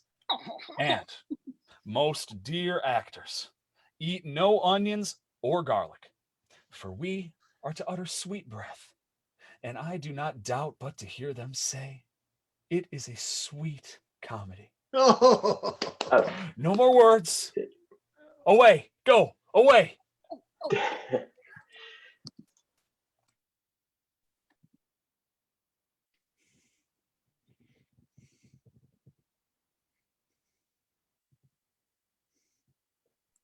"'Tis strange, my lord, that these lovers speak of." More strange than true. I never may believe these antic fables nor these fairy toys. Lovers and madmen have such seething brains, such shaping fantasies that apprehend more than cool reason ever comprehends. The lunatic, the lover, and the poet are of imagination all compact. One sees more devils than vast hell can hold. That is the madman. The lover, all is frantic, sees Helen's beauty in a brow of Egypt. The poet's eye, in fine frenzy rolling, doth glance from heaven to earth, from earth to heaven, and as imagination bodies forth the form of things unknown, the poet's pen turns them to shapes and gives to airy nothing a local habitation and a name. Such tricks hath strong imagination, that if it would but apprehend some joy, it comprehends some bringer of that joy. Or in the night, imagining some fear, how easy is a bush supposed to bear. But all this story of the night told over, and all their minds transfigured so together, more witnesses than fancies images, and grows to something of great constancy. But howsoever strange and admirable. Here come the lovers, full of joy and mirth. Joy, gentle friends, joy and fresh days of love accompany your hearts. More than to us, wait in your royal walks, your board, your bed. Come now, what masks, what dances shall we have to wear away this long age of 3 hours between our after supper and bedtime? Where is our usual manager of mirth? What revels are in hand? Is there no play to ease the anguish of a torturing hour? Call Philostrate. Here, mighty Theseus. Say, what abridgment have you for this evening? What mask, what music? How shall we beguile the lazy time, if not with some delight? There is a brief, how many sports are ripe? Make choice of which your highness will see first. The battle with the centaurs to be sung by an Athenian eunuch to the harp. Well, none of that. That have I told my love and glory of my kinsman Hercules.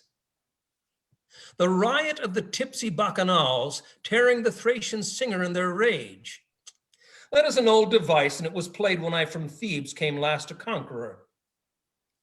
The thrice 3 muses, mourning for the death of learning, late deceased in beggary. That is some satire, keen and critical, not sorting with a nuptial ceremony. A tedious brief scene of young Pyramus and his love Thisbe, very tragical mirth.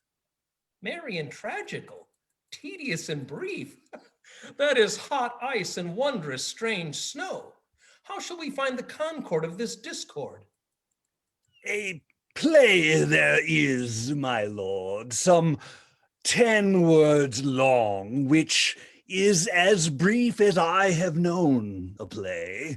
But by 10 words, my lord, it is too long, which makes it tedious, for in all the play there is not one word apt, one player fitted, and tragical, my noble lord, it is, for Pyramus doth kill himself, which when I saw it rehearsed, I must confess, made mine eyes water, but more merry tears the passion of loud laughter never shared. What are they that do play it?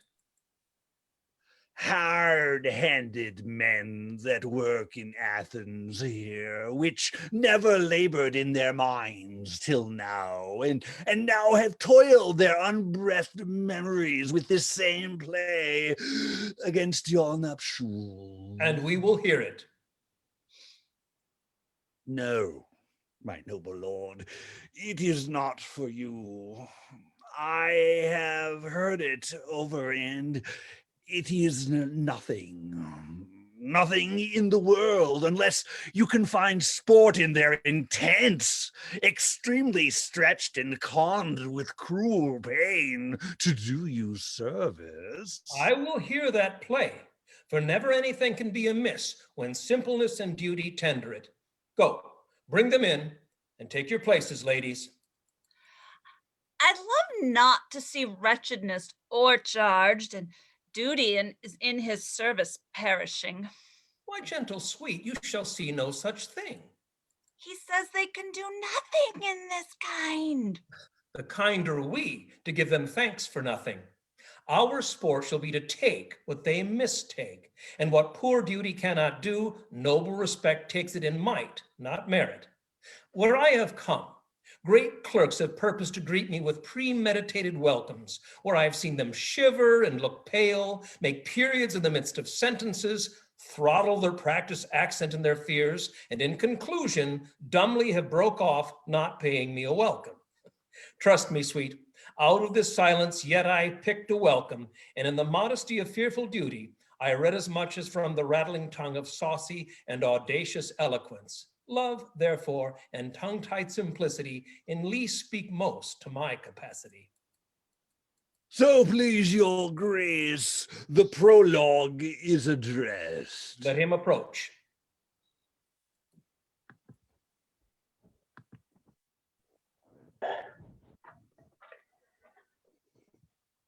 If we offend, it is with our good will.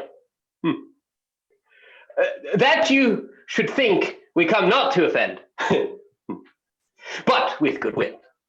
To show our simple skill, this is the beginning of our end. Consider then, we come but in despite.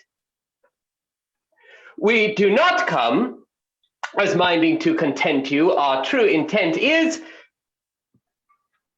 all for your delight, we are not here. That you should repent you, the actors are at hand, and by their show you shall all know all that you are like to know. This fellow doth not stand upon points. He hath read his prologue like a rough colt. He knows not the stop.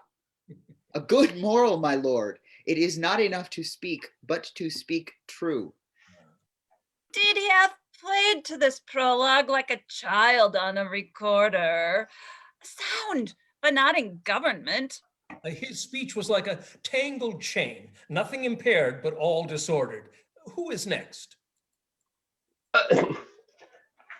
Gentles, perchance you have wondered at this show, but wonder not till truth make all things plain.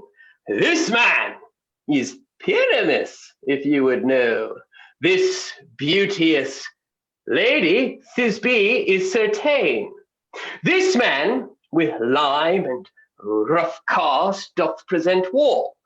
That vile wall which did these lovers sunder, and through wall's chink, poor souls, they are content to whisper. At the which let no man wonder, this man with lantern, dog, and bush of thorns presenteth moonshine. For if you will know, by moonshine did these lovers think no scorn to meet at Ninus' tomb, there to woo.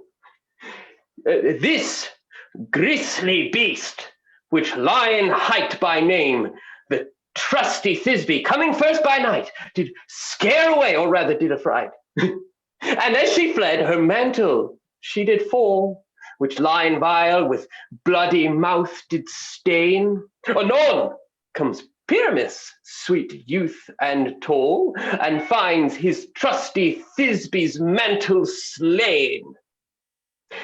Whereat with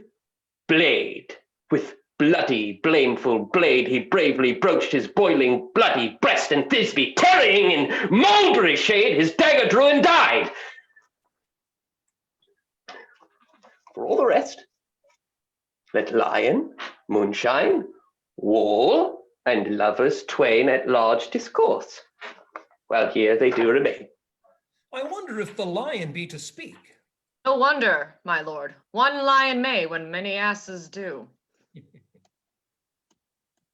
In this same interlude it doth befall that I, one snout by name present, a wall, and such a wall I would have you think that had it in crannied hole or chink, the which lovers, Pyramus and Thisbe, doth whisper often very secretly. This loam, this rough cast, this stone doth show that I'm the same wall, and the truth is so. And this the cranny, right and sinister, the which the fearful lovers are to whisper. Would you desire Lime and Hair to speak better? It is the wittiest partition that ever I heard discourse, my lord. Pyramus draws near the wall. Silence. Oh, grim-looked night! Oh, night with the hue so black! Oh, night, whichever art when day is not. Oh, night! Oh, night! Alack, alack, alack. I fear my Thisbe's promise is forgot. And thou, oh, wall, oh, sweet, oh, lovely wall, that stands between her father's ground and mine. Thou, wall, oh, sweet and lovely wall, show me that chink to blink through with mine eye. Thanks, courteous wall. Jove shield thee well for this. But what see I? No Thisbe do I see. Oh, wicked wall! Oh, through whom I see no bliss. Cursed be thy stones for thus deceiving me. The wall, methinks, being sensible, should curse again. No, in truth, sir, he should not. Deceiving me is Thisbe's cue. She is to enter now, and I am to spy her through the wall. You shall see it will fall pat, as I told you. Yonder she comes. O wall, full often hast thou heard my moans for parting my fair Pyramus and me. My cherry lips have often kissed thy stones with lime and hair knit up in thee. I see a voice. Now will I to the chink to spy, and I can hear my Thisbe's face. Thisbe? My love thou art, my love I think. Think what thou wilt, I am thy lover's grace. And, like Lymander, am I trusty still? And I, like Helen, till the fates me kill. Not Shapphilus to Procrus was so true. As Shapphilus to Procrus, I to you. Oh, kiss me through the hole of this vile wall. Oh, oh. I kiss the wall's hole, and not your lips at all. Wilt thou at Ninny's tomb meet me straight away? Tide life, tide death, I come without delay. Oh. Thus have I, whoa, my part discharged so, and being done, thus I wall doth. Now is the moon used between the two neighbors. No remedy, my lord, when walls are so willful to hear without warning. Is this the silliest stuff that ever I heard? The best in this kind are but shadows, and the worst are no worse if imagination amend them. It must be your imagination then, and not theirs. If we imagine no worse of them than they of themselves, they may pass for excellent men. Here come two noble beasts in, a man and a lion.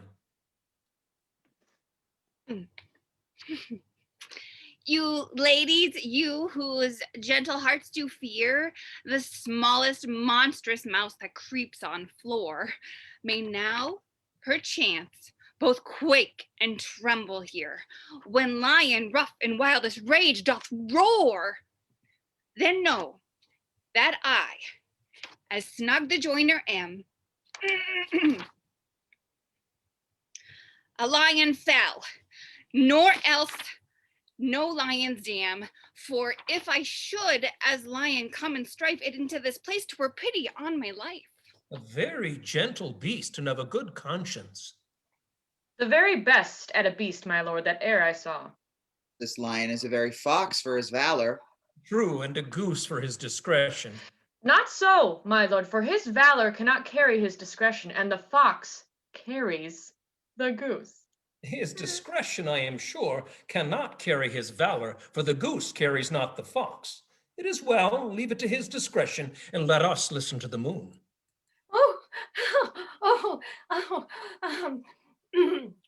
This lantern doth the horned moon present. He should have worn the horns on his head. He is no crescent, and his horns are invisible within the circumference. This lantern doth the horned moon present.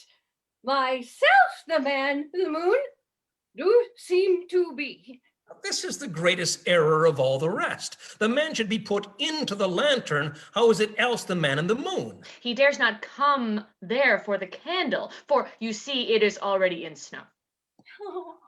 Weary of this moon. Would he would change. It appears by his small light of discretion that he is in the wane, but yet in courtesy, in all reason, we must stay the time.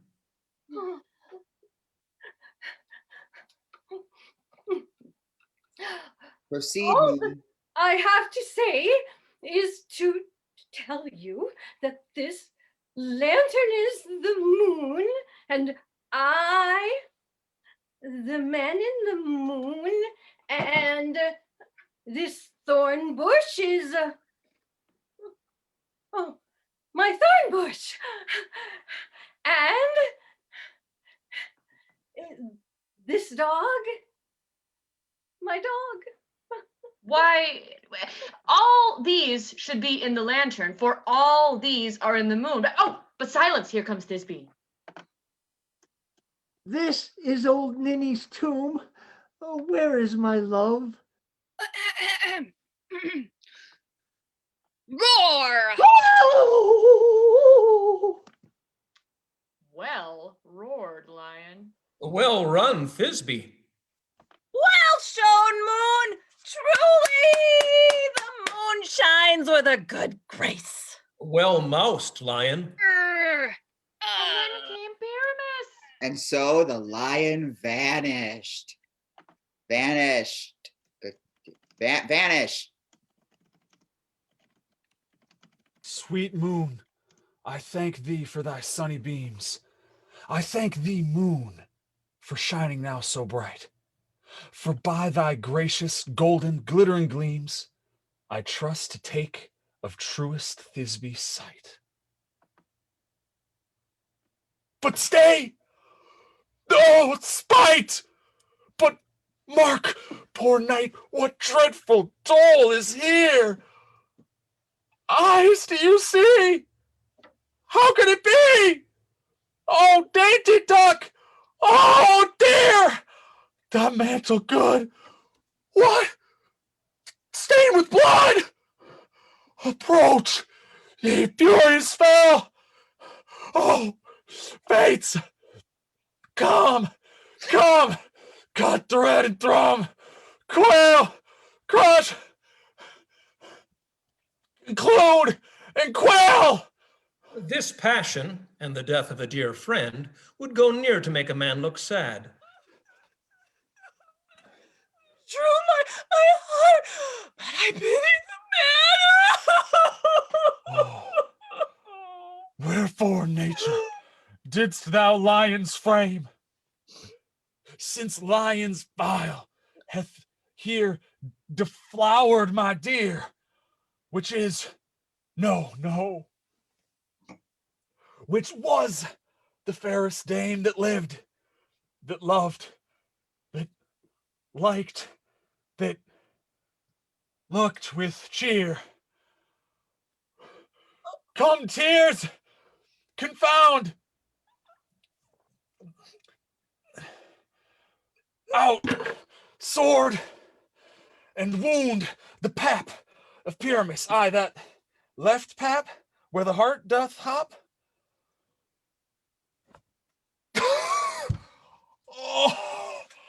Oh, thus die I. Thus.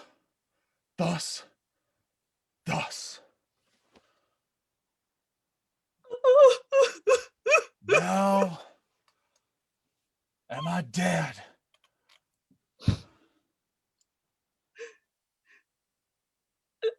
Now am I fled? My soul is in the sky.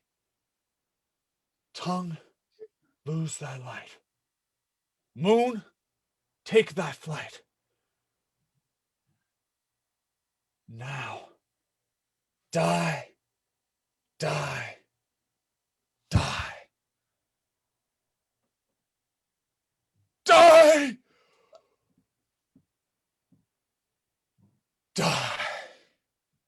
Die. No die, but an ace for him, for he is but one. Less than an ace, man, for he's dead. He is nothing. With the help of a surgeon, he might yet recover and yet prove an ass. How chance moonshine is gone before Thisbe comes back and hides her lover. Find him by starlight. Here she comes, and her passion ends the play. Methinks she should not use a long one for such a Pyramus. I hope she will be brief. A mote will turn the balance, which Pyramus, which Thisbe is the better, he for a man. God warrant us, she for a woman. God bless us. She hath spied him already with those sweet eyes. And thus she means Vidlicet. Asleep, my love? What? Dead, my dove? Oh, Pyramus, arise. Speak, speak. Quite dumb. Dead, dead. A tomb must cover thy sweet eyes. These lily lips, this cherry nose, these yellow cowslip cheeks are gone. Are gone. Lovers make moan. Oh. His eyes were green as leeks. Oh, sisters three, come to me. with hands as pale as milk. Lay them in gore, since you have shore where shears his thread of silk. Tongue, not a word. Come, trusty sword and blade, my breast imbrue. And farewell, friends. Thus Thisbe ends. Adieu, adieu, adieu. Moonshine and Lion are left to bury the dead. Aye, and Wall too. No, I assure you, the wall is down that parted their fathers. Will it please you to see the epilogue, or to hear a burgomask dance between two of our company? No epilogue, I pray you, for your play needs no excuse. Never excuse, for when the players are all dead, there need none to be blamed. Marry, if he that writ it had played Pyramus and hanged himself in Thisbe's garter, it would have been a fine tragedy. And so it is, truly, and a very notably discharged. But come, your burgomask, let your epilogue alone. The iron tongue of midnight hath told 12. Lovers, to bed, 'tis almost fairy time. I fear we shall outsleep the coming morn, as much as we this night have overwatched. This palpable gross play hath well beguiled the heavy gait of night. Sweet friends, to bed. A fortnight hold we this solemnity. In nightly revels and new jollity.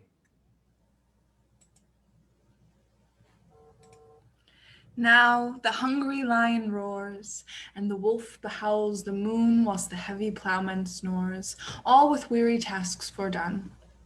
Now the wasted brands do glow, whilst the screech owl, screeching loud, puts the wretch that lies in woe in remembrance of a shroud. Now it is the time of night that the graves, all gaping wide, every one let forth his sprite in the church way paths to glide, and we fairies that do run by the triple Hecate's team follow from the presence of the sun, following darkness like a dream, now our frolic. Not a mouse shall disturb this hallowed house. I am sent with broom before to sweep the dust behind the door. Through the house give glimmering light by the dead and drowsy fire. Every elf and fairy sprite hop as light as bird from briar, and this ditty after me sing and dance it trippingly. First rehearse your song by rote, to each word a warbling note. Hand in hand with fairy grace will we sing and bless this place. Now until the break of day, through this house each fairy stray, to the best bride bed will we, which by us shall blessed be, and the issue then creates ever shall be fortunate. So shall all the couples three ever true and loving be, and the blots of nature's hand shall not in their issue stand. Never mole, hair, lip, nor scar, nor mark prodigious, such as are despised in nativity, shall upon their children be. With this field do consecrate, every fairy take his gate, and each several chamber bless through this palace with sweet peace, and the owner of it blessed ever shall in safety rest. Trip away, make no stay, meet me all by break of day. If we shadows have offended, think but this, and all is mended. That you have but slumbered here while these visions did appear, and that this weak and idle theme no more yielding but a dream.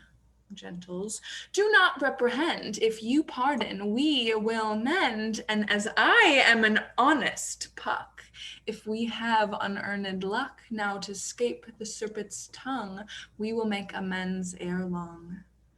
Else the puck a liar call. So good night unto you all. Give me your hands if we be friends, and Robin shall restore amends.